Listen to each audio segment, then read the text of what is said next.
ఇప్పుడు ఒక అద్భుతమైన మనిషిని పరిచయం చేస్తున్నాను. ఎప్పుడు చెప్తూ ఉంటాను కదా! టాలెంట్‌ని ఎంకరేజ్ చేస్తానని. ఈరోజు నిజమైన ఒక టాలెంట్‌ని మీ ముందుకు తీసుకొస్తున్నాను. చాలా తక్కువ టైంలో చాలా పెద్ద పెద్ద సినిమాల్లో ఇతను ఒక విలన్‌గా కనపడుతూ ఉంటాడు. క్యారెక్టర్ ఆర్టిస్ట్‌గా కనపడుతుంటాడు. ఎక్కడి నుంచి వచ్చాడు సడెన్‌గా ఇండస్ట్రీలోంచి ఏం టచ్ ఉందనుకుంటే, చాలా టచ్ ఉంది అనుకుంటారు గానీ, అసలు ఇంకేం టచ్ లేదు. అనుకోకుండా వచ్చారు. ఆయన అసలకి ఏంటి? ఆయన వివరాలేంటి అనేది నాకు వ్యక్తిగతంగా తెలిసిన ఆయనతోనే చెప్పిస్తాను. ఆయనే నన్ అదర్ దాన్ క్రాంతి కిల్లి. కిల్లి కృపారాణి గారి అబ్బాయి. కిల్లి కృపారాణి గారంటే మీకు గుర్తుండే ఉంటది సెంట్రల్ మినిస్టర్ గారు. ఆమె చేశారు వాళ్ళ అబ్బాయి. అందుకే చాలా ఈజీగా వచ్చిందనుకుంటారు. అసలు అయన్నీ ఎలా వచ్చినాయి ఒకసారి అడుగుదాం. హాయ్ అండి హలో కాంతి అండి. గారు. జై శ్రీరామ్. జై శ్రీరామ్. జై శ్రీరామ్. ఆహ్, చాలా భక్తా? అవునండి. ఆ! భక్తిలోనే అందుకనే మీరు హిందూ. ఫోను చేసినప్పుడు కూడా హ్మ్. జై శ్రీరామ్ అంటూ స్టార్ట్ చేస్తున్నారు. అవును. అవును. జై శ్రీరామ్ గాని, జై శ్రీకృష్ణ గాని మీకు నచ్చిన హిందువుగా మన సనాతన ధర్మాన్ని కాపాడాలి. మన బాధ్యతది. ఎందుకంటే మన హిందువులు ఒక్క భారతదేశంలోనే ఉన్నారు. ఈ భారతదేశం దాటి ఆల్మోస్ట్ ఇంక ఏ దేశాల్లో చూసుకున్నా హిందూ పర్సెంటేజ్ అనేది తక్కువ. తక్కువ. సో, మన హిందువుల్ని, మన హిందుత్వాన్ని, మన సనాతన ధర్మాన్ని కాపాడుకోవాల్సిన బాధ్యత మనకుంది కాబట్టి ప్రతిసారి మనకు నచ్చిన దైవం పేరు చెప్పి స్టార్ట్ చేయాలి. గుడ్ మార్నింగ్‌లు, గుడ్ ఈవెనింగ్‌లు ఇవన్నీ ఇంగ్లీష్ వాళ్ళు తెచ్చేవి. సో, ఒక మార్పు కోసం మా ప్రయత్నం చేస్తున్నాం. జై శ్రీరామ్ అనో, అవును. జై జై శ్రీకృష్ణ, శ్రీకృష్ణ అను, హర హర్ మహాదేవ్ అను, ఓం శ్రీమన్నారాయణ అనో, గోవింద అను. ఏదో ఒకటి. యాహ్! అంటే అంతే కదా! అవును. మనం హిందువుగా పుట్టినప్పుడు ఎందుకు మనం ధైర్యంగా, గర్వంగా చెప్పుకోకూడదు? అవును.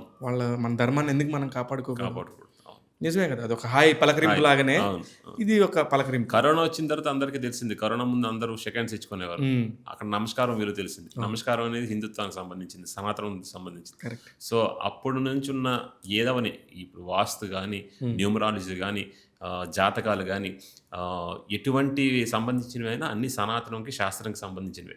ఎప్పుడో ఇప్పుడు సో కాల్డ్ క్రిస్టియన్స్ ఉన్నారనుకోండి. వాళ్ళ సైంటిస్ట్సే వచ్చి పరిశోధన చేసి మధుర మీనాక్షి టెంపుల్ గాని, కంచి కామాక్షి టెంపుల్ గాని, కాశీ విశ్వేశ్వరరావు టెంపుల్ గాని, ఇవన్నీ బిఫోర్ క్రైస్ట్ అని వాళ్ళే ప్రూవ్ చేశారు. ఇంక సనాతనం గురించి, ఆ గొప్పతనం గురించి వాళ్ళే చెప్పిన తర్వాత మనం ఏం చెప్తాం? అంతే కరెక్ట్. సూపర్. అయితే ఇక్కడ మీరు నాకు ఒక ఆర్టిస్ట్‌గా పరిచయం. యాహ్! నిజంగా మీరు కృపారాణి గారి అబ్బాయి అని నాకు తెలీదు. నేను మీ సినిమా 'ఖైదీ నంబర్ 150' దగ్గర అవును. నుంచి అవును. చూస్తా ఉన్నారే ఎవరో వెరైటీగా ఉన్నాడే ఒక బాలీవుడ్ ఆర్టిస్ట్ ఏమో, అవును. అక్కడ అవును. క్యారెక్టర్ ఆర్టిస్ట్ ఏమో అనుకునేవాడిని. అవును. అంటే సినిమా వాళ్ళు తెస్తా ఉంటాం కదా! అవును. అవును. బాంబే నుంచి, చెన్నై నుంచి, అవును. కేరళ నుంచి అవును. అలా వచ్చిన ఒక ఇంపోర్ట్ వ్యక్తి అనుకున్నాను. అవును. లేదు పక్కా తెలుగు శ్రీకాకుళం జిల్లా అండి. శ్రీకాకుళం జిల్లా. ఆ! ఆహ్, ఫస్ట్ అసలు సినిమాల్లోకి రావాలి. ఒక గోల్డెన్ స్పూన్ బాయ్ అని నాకు తెలుసు. అంటే గోల్డెన్ స్పూన్ బాయ్ అని ఎందుకంటున్నానంటే, అమ్మ, నాన్న ఇద్దరు డాక్టర్స్. అవును. డాక్టర్స్. చాలా పేరున్నోళ్ళని చెప్పి నాకు అవును. తెలుసు. అవును. ఒకసారి ముందు అమ్మ, నాన్న గురించి చెప్పినాక సినిమా ఇండస్ట్రీకి ఎలా రావాలనిపించింది? అవును. మీ సినిమా ప్రయాణం ఎలా జరిగిందో ఒక్కసారి చెప్పండి. Yeah! Mummy, daddy both are doctors.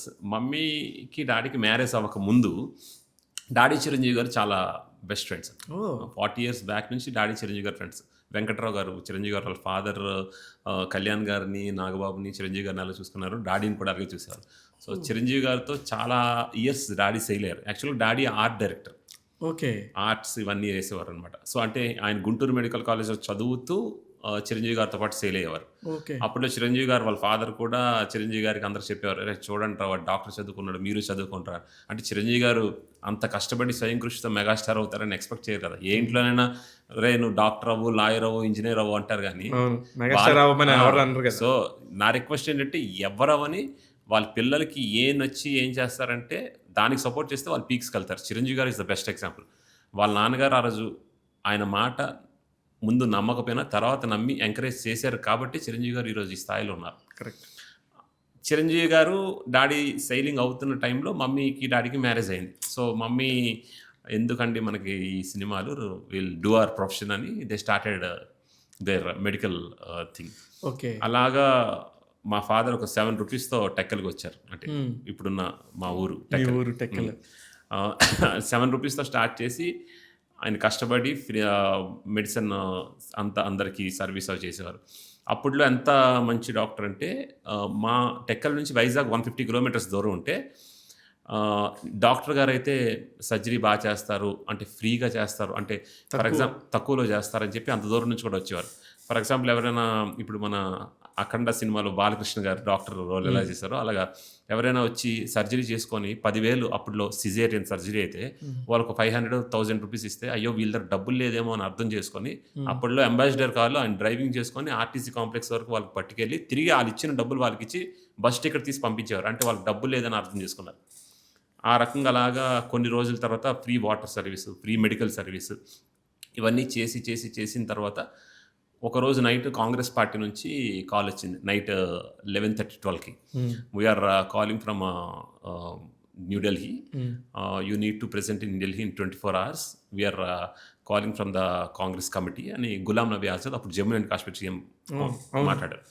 And madam Sonia ji wants to speak to అని మా డాడీకి చెప్పారు.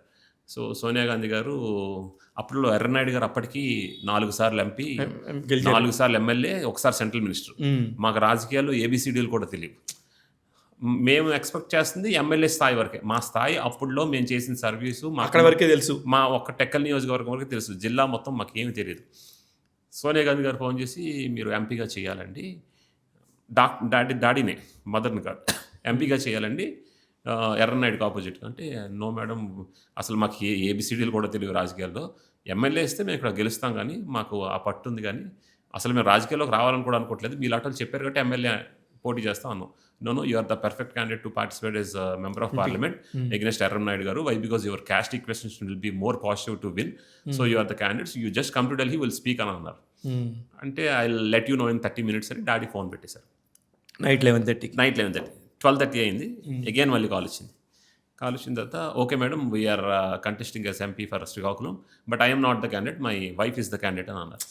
ఓకే. మమ్మీ షాక్ పక్క నుంచి, మీరేంటండి నా పేరు చెప్తున్నారు, నీకేం తెలీదు, యు ఆర్ ద క్యాండిడేట్, నేను మాట్లాడతాను, నేను చేస్తాను, సైలెంట్గా ఉండు. అక్కడితో కట్ చేస్తే 2004లో ఫస్ట్ టైం కంటెస్ట్ చేశారు. ఎప్పుడు ఎర్రనాయుడికి 1,50,000 వచ్చే మెజారిటీ 20,000 వచ్చింది. వీ హ్యాడ్ కట్టెడ్ డౌన్, చాలా కట్ చేసి. అప్పటికి 2004లో ఒక బాంబ్ ఇన్సిడెంట్ కూడా జరిగింది, ఒక బాంబ్ బ్లాస్ట్. చంద్రబాబు గారు కాదు, చంద్రబాబు గారిది అలిపిరిలో జరిగింది, ఎర్రనాయుడు గారి శ్రీకాకుళం జరిగింది. Okay okay. బాంబ్ బ్లాస్ట్ జరిగింది. సో ఈ సింపతి ఓట్స్ మాకు తెలియకపోవడం, ఆల్మోస్ట్ 7 నియోజకవర్గాలు ఉంటే ఎక్కడెక్కడి నుంచి ఎవరెవరో వచ్చి ఎంపీటీసీలు, జడ్పీటీసీలు, ఎంపీపీలు ఏమి తెలియకుండా డబ్బులు పట్టుకెళ్ళిపోయేవారు, ఏం తెలియదు. సో 20,000తో పోయింది. వెంటనే రాజశేఖర్ రెడ్డి గారు నెక్స్ట్ ఎంపీ క్యాండిడేట్ కూడా నువ్వే అమ్మా అని చెప్పి అన్నారు. 2009లో పోటీ చేసాం. 2009లో మమ్మీ 1,20,000 మెజార్టీతో ఎర్రనాయుడు గారు గెలిచారు. రివర్స్. పార్లమెంట్లో కూడా అందరూ లాలూ ప్రసాద్ యాదవ్, ములాయం సింగ్ యాదవ్, మాయావతి, మమతా బెనర్జీ జైంట్ కిల్లర్ అని పిలిచారు. ఎందుకంటే ఆయన అప్పటికి 4 సార్లు ఎంపీ, సెంట్రల్ మినిస్టర్ కదా. So giant killer, giant personality కదా, జైంట్ కిల్లర్ అని పేరు పెట్టారు. దేవుడి దయవల్ల అలాగా 2012లో మమ్మీ సెంట్రల్ మినిస్టర్ అయ్యారు. యాక్చువల్గా ఏంటంటే ఈ జర్నీ ఎట్లా అంటే, డాడీ 40 years ముందు చిరంజీవి గారితో ఉండేవారు. డాడీ వాళ్ళు free medical service, free water service ఇవన్నీ చేసుకుంటా రాజకీయాల్లోకి వచ్చారు. చిరంజీవి గారు ఇటు నుంచి మెగాస్టార్, సుప్రీం హీరో అయ్యి, పెద్ద హీరో అయ్యి, ప్రజారాజ్యం పార్టీ డైనమిక్ హీరో, తర్వాత సుప్రీం హీరో, తర్వాత మెగాస్టార్ అయ్యి ఆయన ఇలా వచ్చారు. చివరికి 2009 ఎలక్షన్స్లో ఫస్ట్ టైం చిరంజీవి గారు పోటీ చేశారు. కాంగ్రెస్ నుంచి మేము పోటీ చేసాం. మీరు అడగవచ్చు, అయ్యో మరి మీరు చిరంజీవి గారు మీకు అంత క్లోజ్ కదా, మీరు ఆయన ప్రజారాజ్యం పార్టీకి ఎందుకు లేదు? మాకు ఇన్విటేషన్ వచ్చింది కానీ అప్పటికి కాంగ్రెస్ పార్టీ తరఫున 2004లో ఓడిపోయి మళ్ళీ వర్క్ అంతా చేసి ఒక్కసారి మళ్ళీ పీపుల్ మైండ్ సెట్ని మార్చలేము కదా. చిరంజీవి గారి మీద మర్యాద, ప్రేమ, అభిమానం ఉన్నాయి కానీ వెళ్ళలేని పరిస్థితి. సో కాంగ్రెస్ నుంచి పోటీ చేసాం. మా స్ట్రాటజీ కరెక్ట్ అయింది, మేము విన్ అయ్యాం. ఆ తర్వాత చిరంజీవి గారు, కానీ రాజకీయాలు వేరు, వ్యక్తిగత పరిచయాలు వేరు కదా. మీరు ఆల్రెడీ 2004లో పోటీ చేశారు అంటేనే మీరు చిరంజీవి గారి కంటే చాలా సీనియర్ హెడ్ ఉన్నారు కదా. మమ్మల్ని కాంగ్రెస్ పార్టీకి వెళ్ళి, కాంగ్రెస్ పార్టీలో మాకున్న పెద్ద దిక్కు చిరంజీవి గారు. చిరంజీవి గారికి మా డాడీ అడిగితే చిరంజీవి గారు మీరు కాంగ్రెస్ పార్టీలో నుంచి పోటీ చేయండి అని ఆయన పర్మిషన్ తీసుకున్న తర్వాత సోనియా గాంధీ ఢిల్లీకి వెళ్ళాం. ఇది నేను చెప్పడం మర్చిపోయాను. అదే ఆయన మాకు పెద్దది కాబట్టి ఆయనకు చెప్పి ఆయన అడ్వైస్ తీసుకొని ఆయన సజెస్ట్ చేసిన తర్వాతే కాంగ్రెస్ పార్టీలో అఫీషియల్గా జాయిన్ అయ్యాం. ముందే ఆయన చెప్పాం. ఆయన చెప్పిన తర్వాత ఆయన మాకు 2004 పార్టీ ఫండ్ ఇచ్చారు, 2009లో పంపించారు. అంత ప్రేమ. మమ్మీ డాడీ పెళ్ళికి ఆయన వస్తున్నారు, శ్రీకాకుళం వస్తున్నారని తెలిసి పోలీస్ సెక్యూరిటీ పెట్టమంటే మేము సెక్యూరిటీ పెట్టలేము సార్, జనాలు ఎక్కువ మంది వచ్చేస్తారంటే మమ్మీ డాడీ పెళ్ళికి రాలేకపోయారు. ఆయన పెళ్ళికి రాలేకపోతే, అంటే ఆయన గొప్పతనం చూడండి, పెళ్ళికి రాలేకపోతే ఆ రోజుల్లో నేను నీ పెళ్ళికి రాలేకపోయాను తమ్ముడు అని చెప్పి ఆయన చెన్నైలో మద్రాస్ అనేవారు అప్పుడు. మద్రాస్లో సమ్ పానగల్ పార్క్ అనేదో పనగల్ పార్క్ ఉంది. అక్కడ ఏదో హోటల్ ఉంది. ఆ హోటల్లో ఈయన రిసెప్షన్ ఇచ్చారు ఆయన డబ్బులతో. ఆయన డబ్బులతో మీ మమ్మీ డాడీ పెళ్ళికి ఆయన టికెట్లు తీసి చెన్నై రప్పించుకొని ఆయన డబ్బులతో ఆయన రిసెప్షన్ రిసెప్షన్ ఏర్పాటు చేసి అంత మంచి రిలేషన్. కానీ చివరికి డెస్టినీ అంటారు కదా. సో ఆయన కాంగ్రెస్ పార్టీ మళ్ళీ ప్రజారాజ్యం కాంగ్రెస్ పార్టీలో విలీనం చేసి మమ్మీ డాడీ ఆయన ఒకేసారి నేను సెంట్రల్ ఇక్కడ అదే అడగబోతున్నాను. ఆయన కూడా అదే పీరియడ్ లో చేసినట్టు తెలుసు నాకు. ఆయన సెంట్రల్ మినిస్టర్ గా టూరిజం చేసి ఎన్నో అభివృద్ధి కార్యక్రమాలు చేశారు. మా శ్రీకాకుళంకి ఆల్మోస్ట్ ఆయన 15 to 20 crores ఇచ్చారు. అదే శ్రీముఖలింగంకి ఎన్నో చేశారు. అప్పుడు బాగా నిజంగా పర్యాటకం గురించి చాలా అభివృద్ధి చెందింది. అవును. ఆయన కూడా చాలా ప్రౌడ్గా చెప్తాడు ఆయన కెరీర్లో ఒకవేళ రాజకీయాల్లో వ్యక్తిగతంగా ప్రజారాజ్యం పార్టీ అనేది నిలబడలేకపోయినా నేను అయితే ప్రజల కోసం చాలా చేశాను. మోర్ దెన్ 85 సీట్స్ ఆయనకు రావాలి.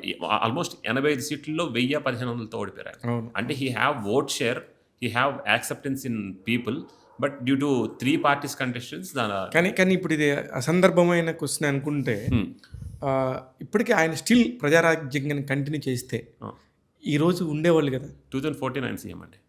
2014 అన్డౌటెడ్గా ఆయన సీఎం. కానీ ఎందుకని వెళ్ళిపోయి ఉంటారంటారు మీకున్న అనాలిసిస్ ప్రకారం? 2009 తర్వాత అంటే పార్టీ పొజిషన్ చూశారు. 18 వచ్చాయి. ఈ 18తో నేను ఏం ఫైట్ చేస్తాను? నేను అనుకున్న న్యాయం నా మీద పెట్టుకున్న ఎక్స్పెక్టేషన్స్ నేను రీచ్ అవ్వలేను. సో కాంగ్రెస్ పార్టీ ఆ టైం కాంగ్రెస్ పార్టీ ఇన్వైట్ చేసింది చిరంజీవి గారు. మీరు రండి, మీ సేవలు మాకు కావాలి, మీ పవర్ మాకు కావాలి. రాజశేఖర రెడ్డి గారు చనిపోయిన తర్వాత కరెక్ట్ మీరు రావడం వల్ల కాపు ఓట్స్ కూడా మాకు డైవర్ట్ అవుతాయి, మీ సర్వీసెస్ మాకు కావాలి, మీకు సరైన ప్రాధాన్యత రెస్పెక్ట్ ఇస్తాం అని చెప్పి కాంగ్రెస్ వాళ్ళు రిక్వెస్ట్ చేస్తే అప్పుడు చిరంజీవి గారు సరే ఇక్కడికి వస్తే నేను కూడా కొంత నా పీరియడ్లో ఇప్పుడు ఆయన స్థాయిలో ఒక సీఎం స్థాయి, ఆయన స్థాయిలో ఆయన జనాలకి మంచి చేయాలంటే ఎమ్మెల్యేగా చేయలేరు. కరెక్ట్. సో ఇక్కడ కాంగ్రెస్ పార్టీలోకి వచ్చి సెంట్రల్ మినిస్టర్ లాంటి స్థాయి ఉంటే ఆయన అనుకున్న సేవ చేయగలరని చెప్పి ఆయన ఒక్క విషయంలో కాంప్రమైజ్ వచ్చారు. కానీ చాలామంది ఏదో పదవి కోసం వచ్చేసారంటే మెగాస్టార్ అనే పదవి సెంట్రల్ మినిస్టర్ కన్నా సీఎం కన్నా వాటన్నిటికన్నా ఎక్కువ. సెంట్రల్ మినిస్టర్ సీఎంలు వస్తుంటాయి పోతుంటాయి, మెగాస్టార్ అనేది ఎప్పటికీ శాశ్వతమే. ఆయనకి రెడ్ కార్పెట్ అనేది ఎప్పటికీ శాశ్వతమే. ఆయన కొన్ని లక్షల వేల మంది గుండెల్లో ఉండేది శాశ్వతమే. మా మదర్ ఇప్పుడు పాలిటిక్స్లో ఉన్నారు, కొన్ని రోజులు రూలింగ్లో ఉంటారు, మళ్ళీ వస్తారు, వస్తారు, ఒక ఎండ్ ఉంటుంది. మెగాస్టార్కి ఎప్పుడు ఎండ్ ఉండదు. ఆయన ఎప్పుడు డైమండే, ఆయన ఎప్పుడు ఆ రేంజ్లో ఉంటారు. కానీ ఇప్పుడు పవన్ కళ్యాణ్ గారు 21 సీట్స్ పోటీ చేస్తే 21 గెలిచేసి విత్ 100% రిజల్ట్స్ వచ్చింది. ఎంతో కొంత ఆయన చరిష్మా, ఆయన మాన్యా కూడా పవన్ కళ్యాణ్ గారికి ఉపయోగపడబట్టే అంత వచ్చింది కదా. మెగాస్టార్ గారు అంటే డిపెండ్స్ అండి. అంటే మెగాస్టార్ గారు సపోర్ట్ ఎట్లానో ఉంది కళ్యాణ్ గారికి, కానీ కళ్యాణ్ గారు వే ఆఫ్ స్టైల్ వేరు, మెగాస్టార్ గారు వే ఆఫ్ స్టైల్ వేరు. మీకు రాజకీయాల్లో 2 రకాలు ఉంటాయి సార్. ఇప్పుడు చంద్రబాబు నాయుడు గారు ఉన్నారు, జగన్మోహన్ రెడ్డి ఉన్నారు, రాజశేఖర రెడ్డి గారు ఉన్నారు. ఫర్ ఎగ్జాంపుల్ ఇప్పుడు రాజశేఖర రెడ్డి గారు గవర్నమెంట్ ఫామ్ చేసిన వెంటనే ఒక రేప్ ఏదో జరిగింది విజయవాడలో. రేప్ జరిగిన వెంటనే ఆయన ఏం చేశారంటే ఆ రేప్ చేసిన అబ్బాయి తల్లిదండ్రులను పిలిపించి వాళ్ళకి కౌన్సిలింగ్ ఇచ్చి మీ అబ్బాయి ఎట్లా చేశాడు, ఇది న్యాయం కాదు అని వాళ్ళకి తెలిసేలా చేసి వాళ్ళ పర్మిషన్ తీసుకొని ఆయన ఎన్కౌంటర్ చేశారు. అది అఫీషియల్. అదే ప్లేస్ అంటే ఒక ఇద్దరు రాజకీయ నాయకులు డిఫరెన్స్ చెప్తున్నా. అదే జగన్ గారు ఏం చేస్తారు తెలుసా, ముగ్గురిని పిలిచి ముగ్గురిని ఎన్కౌంటర్ చేస్తాడు. ఎందుకు అసలు పోయింది మొత్తం అందరిని లేపేస్తాడు. సో మైండ్ సెట్ బట్టే ఉంటుంది. సో కళ్యాణ్ గారు పొలిటికల్ మైండ్ సెట్ వేరు, చిరంజీవి గారు సాఫ్ట్, కొంచెం ఎక్కువ కాంట్రవర్సీ వెళ్ళకుండా మొగమాటంగా పద్ధతిగా ఉండాలనుకుంటారు. కళ్యాణ్ గారు హీస్ భగత్ సింగ్, తొక్క తీసి నార తీస్తాడు తేడా చేస్తే. సో నాకు అట్లాంటి వాళ్ళు ఇష్టం లేండి. అంటే ఎందుకంటే ఇది కలియుగం కదా, మనం శ్రీకృష్ణ పరమాత్ముడు చెప్పిన ధర్మంలోనే వెళ్ళాలి. కానీ మీరు వైకాపాకి సంబంధించి కూడా మీరు కంటెస్టెంట్లు సంబంధించిన వారు, మీరు ఇవాళ పవన్ కళ్యాణ్ గారు ఇలా ఉండటమే కరెక్ట్, నేను కూడా ఇలాంటి టైపే అంటున్నారు. ఇది మీకు తర్వాత ప్రాబ్లం అవుదా మీ మదర్ సైడ్ నుంచి కానీ వాళ్ళ పార్టీ సైడ్ నుంచి కానీ? అంటే ఇప్పుడు అంటే మేము వైకాపా నుంచి వెళ్ళిపోయారు, వచ్చేసాం, బయటకు వచ్చేసారు. అయినప్పటికీ కూడా ఆల్రెడీ అక్కడ ఎంతో కొంత ఉన్నారు కదా సార్, మీరు ఉన్నారు. ఇప్పుడు వాళ్ళ వైపు నుంచి కూడా మీకు ఎంతో కొంత మీకు వెసులుబాటు ఉంది కదా. వచ్చేసారు పార్టీ నుంచి, వచ్చేసినా కూడా వాళ్ళతో పాటు చాలా కాలం ట్రావెల్ చేశారు మీరు. అవును. పర్టికులర్‌గా జగన్ గారితోని మీరు ట్రావెల్ చేశారు. ట్రావెల్ చేసాం. ట్రావెల్ చేసినప్పుడు టెక్కలి అనంగానే అవును. వెంటనే కృపారాణి గారు అనే పేరు జగన్ గారి నోట్లో నుంచి వచ్చేది. వచ్చేది. మీ ఫ్యామిలీకి కూడా చాలా రెస్పాన్సిబుల్‌గా యాహ్! చాలా పర్ఫెక్ట్‌గానే ఉన్నారు. ఉండాలి. వాళ్ళందరూ కూడా ఇప్పుడు మీకు వ్యతిరేకం అవుతారు కదా! ఈ మాట అంటే అంటే. అంటే మేము లేట్‌గా తెలుసుకున్న విషయం ఏంటంటే, చాలా మర్యాదగా, రెస్పాన్సిబుల్‌గా యాక్ట్ చేశారు. ఓకే. యాక్ట్ చేశారు. మీకదే చెప్తున్నాను సార్. ఇప్పుడు రామ్మోహన్ నాయుడు ఉన్నాడు. Very good friend to me. వరుసగా 3 సార్లు ఎంపీ, సెంట్రల్ మినిస్టర్ అయ్యాడు. రీసెంట్‌గా నేను అరసవల్లి టెంపుల్‌కి రథసప్తమికి వెళ్ళాను నేను, మమ్మీ. హ్మ్. మేము దర్శనం నుంచి ఇలా బయటకు వస్తున్నాం. రామ్మోహన్ నాయుడు వస్తున్నాడు. ఆంటీ మీరు మళ్ళీ పోటీ చేయట్లేదు. హ్యాపీ, నాకు ఫ్రీ ఆంటీ, నేనే విన్ అవుతాను. హ్మ్. అంటే ఆయన ఎక్స్‌పోజర్ గానీ, అవును. ఆయనకుండే ఆ మెచ్యూరిటీ లెవెల్స్ గానీ, అంటే మమ్మీ పోటీ చేస్తే it will be a tight contest. కష్టం. మీరు పోటీ చేయట్లేదు కదా! సో, నాకు హ్యాపీ అంటే నేను మూడోసారి కూడా గెలిచేస్తున్నాను అన్నారు. అంటే ముందే చెప్పేసాడు జడ్జిమెంట్. జడ్జిమెంట్ చెప్పేశాడు. క్లారిటీ ఉంది కంటెస్టెంట్ ఎవరు అని. హ్మ్. ఏబీసీడీ రానోళ్ళని ఏదో చిన్న చిన్న ఎల్ఐసి ఏజెంట్లు తిప్పుకున్నాను వాళ్ళని. అంటే ఎన్టీ రామారావు గారి టైంలో లాగా చెల్లుతుందని జగన్ అనుకున్నారు. అది కాదు. నేను చెప్పేస్తే చెప్పు గెలుస్తుంది. హ్మ్. చెవిరెడ్డి భాస్కర్ రెడ్డి గారు చంద్రగిరి, ఆయన్ని తీసుకెళ్ళి ఒంగోలులో వేయడం. నెల్లూరు అనిల్ కుమార్ యాదవ్ని తీసి ఇంకెక్కడో వేయడం. ఆల్రెడీ నర్సరావుపేట. రాజ్యసభ ఉన్న విజయసాయి రెడ్డికి నెల్లూరులో వేయడం. అక్కడ వేమిరెడ్డి ప్రభాకర్ రెడ్డి గారు పార్టీకి ఎంతో కష్టపడి ఎన్నో పనులు చేశారు.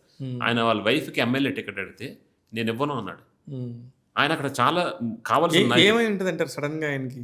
వేమిరెడ్డి ప్రభాకర్ రెడ్డి జగన్ గారికి ఇలాంటి ఈ మార్పులు చేర్పులకు కారణం ఏంటది? మెంటాలిటీ అండి. హ్మ్. That's what I'm saying. ఇప్పుడు మమ్మీ వచ్చారు. మమ్మీకి మీకు రాజ్యసభ ఇస్తామమ్మా అని చెప్పి ప్రామిస్ చేసి తెచ్చారు. మేము అడగలే. హ్మ్. మాకు రాజ్యసభ కావాలి, మేము పార్టీకి వర్క్ చేస్తాం, మమ్మల్ని గుర్తించండి, మాకు మర్యాద ఇవ్వండి చాలను. పదవుల కోసమే చూసుకుంటే కానీ ఫైనల్‌గా స్టేట్మెంట్ కూడా కృపారాణి గారు అవును. మర్యాద లేని చోట మేము ఉండలేము Yeah. అనే ఒకే ఒక మాట చెప్పేసి అవును. వెళ్ళిపోయినట్టుగా. అవును.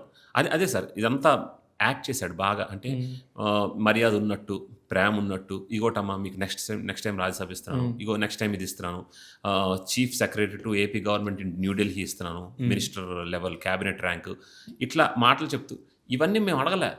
మేము కానీ ఓన్లీ పదవి రానందుకే మీరు వెళ్ళిపోయారా పార్టీ నుంచి? పదవి రానందుకే వెళ్ళిపోయిన వాళ్ళం అయితే 2014లో ఎంపీ ఎమ్మెల్యే జగన్ గారు ఇస్తా ఉన్నారు. మేము వెళ్ళలే. ఓకే. కాంగ్రెస్ పార్టీలోనే ఉన్నాం. ఒక తల్లి కడుపులో పుట్టి, తల్లి పాలు తాగి, తల్లికి జబ్బు వస్తే రొమ్ము మీద తన్ని వెళ్ళిపోయే వ్యక్తులు మా అమ్మగారు, నాన్నగారు కాదు. They are very educated people. They are doctors. 2014లో రాష్ట్ర విభజన జరిగిన తర్వాత కాంగ్రెస్ పార్టీ అనేది ఓడిపోతుందని చిన్నపిల్లడి దగ్గర నుంచి ముసలోడి వరకు ఎవరైనా చెప్తారు. కరెక్ట్. యుద్ధంలో ఓడిపోతున్నానని తెలిసి కూడా పోటీ చేయడమే నిజమైన నాయకుడి లక్షణం. మేము ఓడిపోతున్నామని తెలిసినా కాంగ్రెస్ పార్టీ మాకు ఒక వాల్యూనిచ్చింది. ఒక దేశంలో ఒక మంత్రిని చేసింది. ఆల్మోస్ట్ 140 కోట్ల జనాభా ఉంటే అందులో 70 మంది కేంద్ర మంత్రులు ఉంటే అందులో ఒకరు మేము. అంత మర్యాదనిచ్చింది. ఈరోజు కష్టకాలంలో కాంగ్రెస్ పార్టీని వదిలి వెళ్ళిపోకూడదు అనే ఒకే ఒక కారణంతో మమ్మల్ని పిలిచినా వైఎస్ఆర్ పార్టీకి వెళ్ళం. ఆ రోజే మేము వైఎస్ఆర్ పార్టీకి పదవి కోసం వెళ్ళిపోయి ఉంటే ఎంపీ ఎమ్మెల్యే గెలిచేవాళ్ళం, మినిస్టర్ కూడా అయ్యేవాళ్ళం. కరెక్ట్. మేము వెళ్ళలేదు కాబట్టే ఆయన అది మనసులో పెట్టుకున్నాడు జగన్ గారు. మంచి కోసం, న్యాయం కోసం, నీతి కోసం, విలువల కోసం కాంగ్రెస్ పార్టీలో ఉండిపోయాం కాబట్టి చెడ్డైపోయాం. సో బాగా వాడుకున్నారు. 4 సంవత్సరాలు వాడుకొని ఆయనకి ఇన్ఫీరియారిటీ ఫీలింగ్ ఏంటంటే, ఇప్పుడు జయలలిత గారు ఉన్నారు. Tamil Nadu politics are quite different from AP politics. Jayalalitha garu ఉన్నారనుకోండి, వాళ్ళ మినిస్టర్స్ కానీ, క్యాబినెట్ ర్యాంక్ మినిస్టర్స్ కానీ, ఎమ్మెల్యేలు కానీ ఆమె మొహంలో చూసి దండం పెట్టరు. మీరు అబ్జర్వ్ చేయండి. ఆమె మోకాలకు దండం పెడతారు అమ్మ అని. ఆమె కారు వెళ్తుంటే ఆమె కారు టైర్లు దండం పెడతారు. అదే కల్చర్ని ఆంధ్రాలో నేను తెస్తాను, నా కారు టైర్లు దండం పెట్టాలి, ఎంత పెద్ద నాయకుడైనా తల ఉంచాలి. ధర్మాన ప్రసాదరావు గారు కానీ, కిల్లి కృపారాణి కానీ, బొత్స సత్యనారాయణ కానీ, మా సైడ్ పెద్ద నాయకులు, ఇంత సీనియర్ నాయకులు. ఇప్పుడు నాలాంటి కుర్రోడు అంటే జగన్ అన్నకి వెళ్ళి కాలుకు దండం పెడతాడు, అన్న ఇదన్నదన్న. ఆ స్థాయి వ్యక్తులు కూడా దండం పెట్టాలని కోరుకుంటే దాన్ని మూర్ఖత్వం అంటారు. మేము అది చెయ్యలేము. కొంతమంది రీసెంట్గా మీరు వినుంటారు, 2 పెళ్ళిళ్ళు చేసుకున్న నాయకులు కొంతమంది ఉన్నారు. ఆ నాయకులు వెళ్ళి తలలు కూడా పెడతారు కాలు మీద. అట్లాంటి చీప్ పనులు మేము చేయలేము. మాకంటూ ఒక సెల్ఫ్ రెస్పెక్ట్ ఉంది. ఆ సెల్ఫ్ రెస్పెక్ట్ కోసం బతుకుతాం, పదవుల కోసం బతుకం. మేము అడగకుండా ఇస్తామని చెప్పి మమ్మల్ని కార్యకర్త కన్నా హీనంగా వాడుకొని మోసం చేసి, ఎప్పుడు చంద్రబాబు నాయుడు గారికి వెన్నుపోటు అంటారు కదా, ఆయన వెన్నుపోటు కాదు, ఈయన వెన్నుపోటు పొడిచాడు. మాలాంటి మంచి నాయకులందరికీ, నీతిగల నాయకులందరికీ వెన్నుపోటు పొడిచింది జగన్మోహన్ రెడ్డి గారు.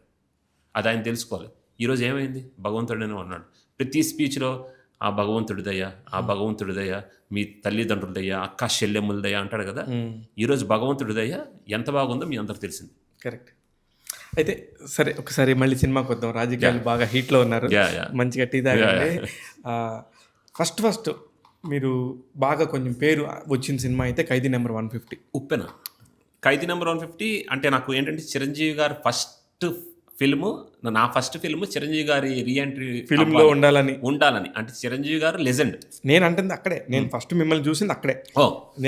నాది ఈయన వెరైటీగా ఉన్నాడని అనుకున్నాను. అవును. అవును. అయితే ఉప్పిన టైంలో మీకు ఇంకా చాలా పెద్ద క్యారెక్టర్ వచ్చింది. అవును. అప్పుడు ఓకే. అప్పుడు ఐడెంటిఫికేషన్ ఇంక నెక్స్ట్ లెవెల్ ఉంటది. అది అవును. వేరే విషయం. అవును.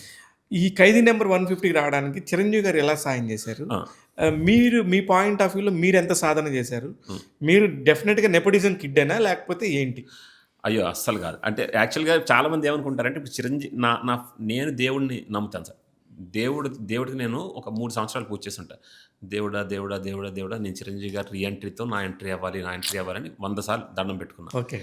లాస్ ఏంజల్స్‌లో యూనివర్సల్ స్టూడియోస్‌లో నా ఫిల్మ్ కోర్స్ చేశాను 6 months. Oh! Very good. I came back to India and ఇక్కడ అగైన్ సత్యానంద్ గారి దగ్గర చేశాను 3 మంత్స్. అక్కడి నుంచి అగైన్ బ్యాంకాక్ వెళ్ళి ఫైట్స్ అన్నీ నేర్చుకున్నా. From there I came back. అప్పటికి సత్యానంద్ గారు ఇన్‌స్టిట్యూట్‌లో నాకు కోచింగ్ అవుతుంది. కోచింగ్ అవుతుంటే నాకు ఫోన్ వచ్చింది. బాబు గారని గీతా ఆర్ట్స్‌లో ఎవరో ఉంటారు. గీతాట్ల బాబు గారు. ఆయన ఫోన్ చేసి మీకు షూటింగ్ ఉందండి 'ఖైదీ నంబర్ 150' 3 డేస్ ఉందండి. వెంటనే గురువుగారు ఎదురుగున్నారు చెప్పాను. ఆయన కాళ్ళు దండం పెట్టి బ్లెస్సింగ్స్ తీసుకొని షూటింగ్‌కి వచ్చా. నాకు తెలీదు ఇలా చిరంజీవి గారితో ఉంటది ఇది అని. అదంతా మరి ఇంకెవరు చిరంజీవి గారే చేసుంటారు ఆటోమేటిక్‌గా. అంటే ఆహ్, చిరంజీవి గారి పాయింట్ ఆఫ్ వ్యూ ఏంటంటే, "ఒరేయ్! నువ్వు నా ఫ్రెండ్ కొడుకువి, ఒక సెంట్రల్ మినిస్టర్ కొడుకువి. నీకు ఇస్తే పెద్ద రోల్ ఇవ్వాలి నీకున్న సినిమా పిచ్చికి. పెద్ద రోల్స్ ఏమి లేవు. అసలు చెయ్యొద్దు. తర్వాత చూద్దాంలే. ఫస్ట్ నువ్వు అన్నీ తెలుసుకొని నేర్చుకో" అని అన్నారు. నాకు రాదేమో అనుకున్నా. ఆ! చివరికి వివి వినాయక్ గారు, కో డైరెక్టర్ పుల్లారావు గారు వాళ్ళేదో డిస్కస్ చేసుకొని అందులోకి లాగారు. లాగారు. సో, నేను దేవుడిని దండం పెట్టుకున్నాను. సో, నా first scene, first screen presence, first dialogue Chiranjeevi గారితోనే. సూపర్. ఏంటి డైలాగ్ ఏంటది? ఆహ్, ఏంటండి మీరు అది ఏదో ప్రెస్ రోల్ ఆ! బ్లడీ విలేజ్ బ్రూట్స్ అనేదో తిడతా. అవును. తిడితే అప్పుడు చిరంజీవి గారు పిలిచి, "మీ నాన్నగారు ఏ ఊరు" అని డిస్కషన్ ఉంటది. డిస్కషన్ ఉంటుంది సినిమాలో. ఆ! అయితే ఈ ప్రాజెక్ట్ వచ్చింది. యాహ్! ఈ ప్రాజెక్ట్ వచ్చినాకనే ఆహ్, ఇప్పుడు చిన్న చిన్న క్యారెక్టర్స్ చేయడం ఏంటి నేను. ఆ! నేను నేను కాలిఫోర్నియా అక్కడ చదువుకొని యాహ్! వచ్చారు మీరు. చదువుకొనొచ్చాను. యాహ్! మీరు పెద్ద యూనివర్సిటీ స్టూడియోలో చదువుకొని వచ్చి ఇక్కడ సత్యానంద్ గారి దగ్గర పెద్ద చేశారంటే ఎంతోమంది హీరోలయ్యారు. అవును. నేను కూడా హీరో అవ్వాలని అనుకోకుండా ఏదో చిన్న క్యారెక్టర్ చేద్దామని ఎందుకు అనుకున్నారు? నాకు యాక్టింగ్ అంటే ప్యాషన్ అండి. అంటే నా దగ్గర డబ్బుంది, నేను హీరో అయిపోవాలని అసలు నా మైండ్‌లో లేదు. స్టెప్ బై స్టెప్ ఎదగాలి అని. చిరంజీవి గారు గైడెన్స్ ఏంటంటే, ఫస్ట్ నీ మైండ్‌లో ఒక చిప్ ఉంటది. సెంట్రల్ మినిస్టర్ కొడుకునని, నా దగ్గర డబ్బుందని. అది ఫస్ట్ రిమూవ్ చేసి బయటపడేయి. బయటపడే. సూపర్. చిరంజీవి గారు చెప్పారు అది. చిరంజీవి గారు చెప్పారు. వచ్చి కష్టపడు, మంచి రోల్స్ చేయి, ఆడియన్స్‌లో గుర్తింపు తెచ్చుకో. ఆ తర్వాత నువ్వు విలన్ అవ్వాలా, కమెడియన్ అవ్వాలా, క్యారెక్టర్ ఆర్టిస్ట్ అవ్వాలా, హీరో అవ్వాలా, అసలు సినిమాలకే పనికిరావంది వాళ్ళే డిసైడ్ చేస్తారు. దాన్ని బట్టి నీ జర్నీ ఉంటది. అసలు ఫస్ట్ ఇప్పుడు మీ ఇంట్లోనే మొత్తం వాతావరణం అంతా డాక్టర్స్ వాతావరణం. Doctors yeah! అలాంటి డాక్టర్స్ వాతావరణంలో మీకు అసలు యాక్టింగ్ అనే పిచ్చి ఎలా స్టార్ట్ అయింది? ఎక్కడి నుంచి స్టార్ట్ అయింది? చిన్నప్పుడు అంటే డాడీ అక్కడ 40 ఇయర్స్ ముందు చెప్పారు కదా! ఉంది ఆర్ట్ కదా! డైరెక్టర్. ఆ బ్లడ్ ఇందులోకొచ్చింది. అందులో నేను చిన్నప్పటి నుంచి చిరంజీవి గారి ఫ్యాన్‌ని. చిరంజీవి గారు అంటే ఎవరికైనా సంక్రాంతికి, దసరాకి సెలవులు ఇచ్చేవారు. నాకు చిరంజీవి గారి బర్త్‌డే వస్తే సెలవులు ఇచ్చేవారు. ఆగస్ట్ 22 ఆ! ఆగస్ట్ 22 టు సెప్టెంబర్ 2 కళ్యాణ్ గారి బర్త్‌డే వరకు నాకు మొత్తం హాలిడేస్. 10 రోజులు. ఆ! ఏం చేసేవాళ్ళు? చిరంజీవి గారి బర్త్‌డే వస్తే కాలేజ్‌లో అందరికీ ఎళ్లి చిరంజీవి గారి ఫోటోలు, హ్మ్. కేకులు, పఫ్ఫులు, డ్రింకులు అన్నీ పంచేవాడిని. హ్మ్. సో, వీడు కాలేజ్ మొత్తం డిస్టర్బ్ చేస్తాడని తిట్టలేక, కొట్టలేక సో అండ్ సో బ్యాక్‌గ్రౌండ్ అని చెప్పి నీకు సెలవులు బాబు అని పంపించేవారు. పంపించేస్తే అక్కడ ఊర్లో పంచేవాడిని. ఓకే. అందరు పేదోళ్ళకి, హ్యాండిక్యాప్డ్ పీపుల్‌కి. సో, ఆ చిరంజీవి గారి సినిమాలు చూడటం అలాగా చూసి అప్పటికి మమ్మీ వాళ్ళు ఒప్పుకునేవారు కాదు. "వద్దు సినిమాలొద్దు. ఎందుకు నీకు? నువ్వు బిజినెస్ ఏదో చేసుకో" ఇది అది. ఏం చదువుకున్నారు మీరు? బీటెక్. బీటెక్ చదువు. బీటెక్ అక్కడ టెక్కల్లోనే బీటెక్ చేశాను. కానీ ఎప్పుడు అక్కడక్కడే ఉన్నారు. టెక్కలి ఆ ఏరియా వైజాగ్. ప్రాంతంలోనే వైజాగ్ ఆ ఏరియాలో. హ్మ్. హ్మ్. అయితే ఈ అక్కడ ఆ ఏరియా వాళ్ళకి నిజంగా కూడా సినిమా అంటే చాలా ఎక్కువ ప్యాషన్ అండి. ఇక్కడ ఉన్న హైదరాబాద్ అనుకుంటే. అవునా? చాలా ఎక్కువ అండి. కాకపోతే ఉన్న ఫైనాన్షియల్ క్రైసిస్ వల్ల, లేకపోతే వాళ్ళకి ఇప్పుడేంటంటే 150 కిలోమీటర్స్ వెళ్తున్నామన్నా ఏదో ఊరు వెళ్తున్నాం అన్నట్టుంటది ఆ రోజుల్లో. సో, హైదరాబాద్ వస్తున్నామంటే వాళ్ళకి భయం. ఏదో పెద్ద దేశానికి వెళ్ళిపోతున్నాం అన్న ఒక ఇది ఉంటది. సో, ఒకప్పుడు అట్లా ఉండేది కాబట్టి కొంచెం కష్టం. ఇప్పుడు టెక్నాలజీ పెరిగింది. అన్నీ తెలిసాయి కాబట్టి everyone is aware of everything and అందులోనే శ్రీకాకుళంలో ఉన్న జనాలంత తెలివైన వాళ్ళు ఎక్కడ ఉండరు. అవునా? ఎందుకంటే మాకు బీచ్ రోడ్లు ఉండవు, షాపింగ్ కాంప్లెక్స్ ఇన్ ఆర్బిట్లు ఉండవు, ఏవి ఉండవు. ప్రతి ఒక్కడు చిన్నపిల్లడి దగ్గర నుంచి ముసలోడి వరకు ప్రతి ఒక్కడు సాయంత్రం 6 గంటలైతే ఒక చెట్టు కింద కూర్చొని రాష్ట్ర రాజకీయాలు, దేశ రాజకీయాలు మాట్లాడతారు. సో రాజకీయ అవగాహన శ్రీకాకుళం జిల్లాలో ఉన్నంత అవగాహన నాకు తెలిసి ఏ జిల్లాలో ఉండదు. ప్రతి ఒక్కడు తెలియనివాడే, ప్రతి ఒక్కడు కళాకారుడే.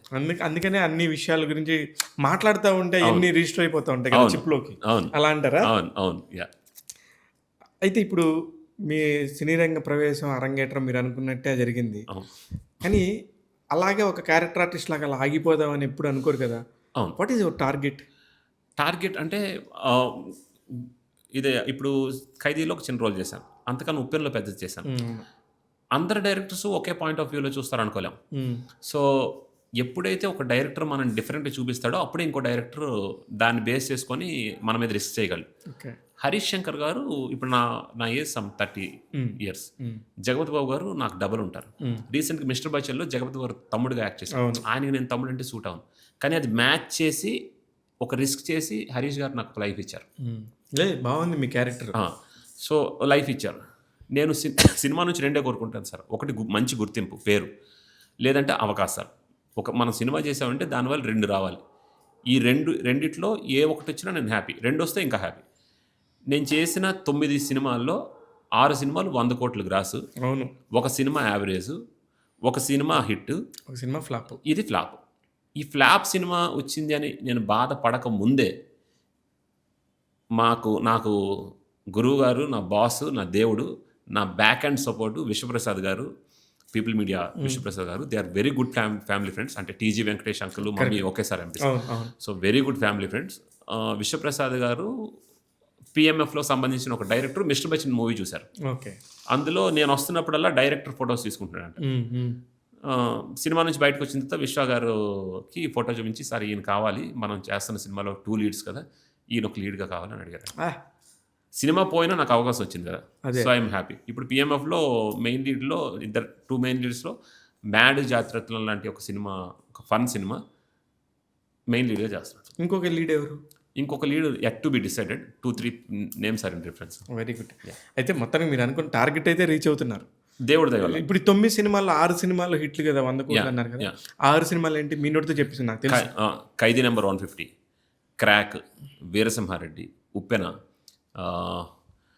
Sarileru Neekevvaru, and recent 'Khaidi number 150, Krack, Uppena, Sarileru Neekevvaru, Uppena, Veera Simha Reddy, ఇంకేదో ఇంకొక పర్లేదు.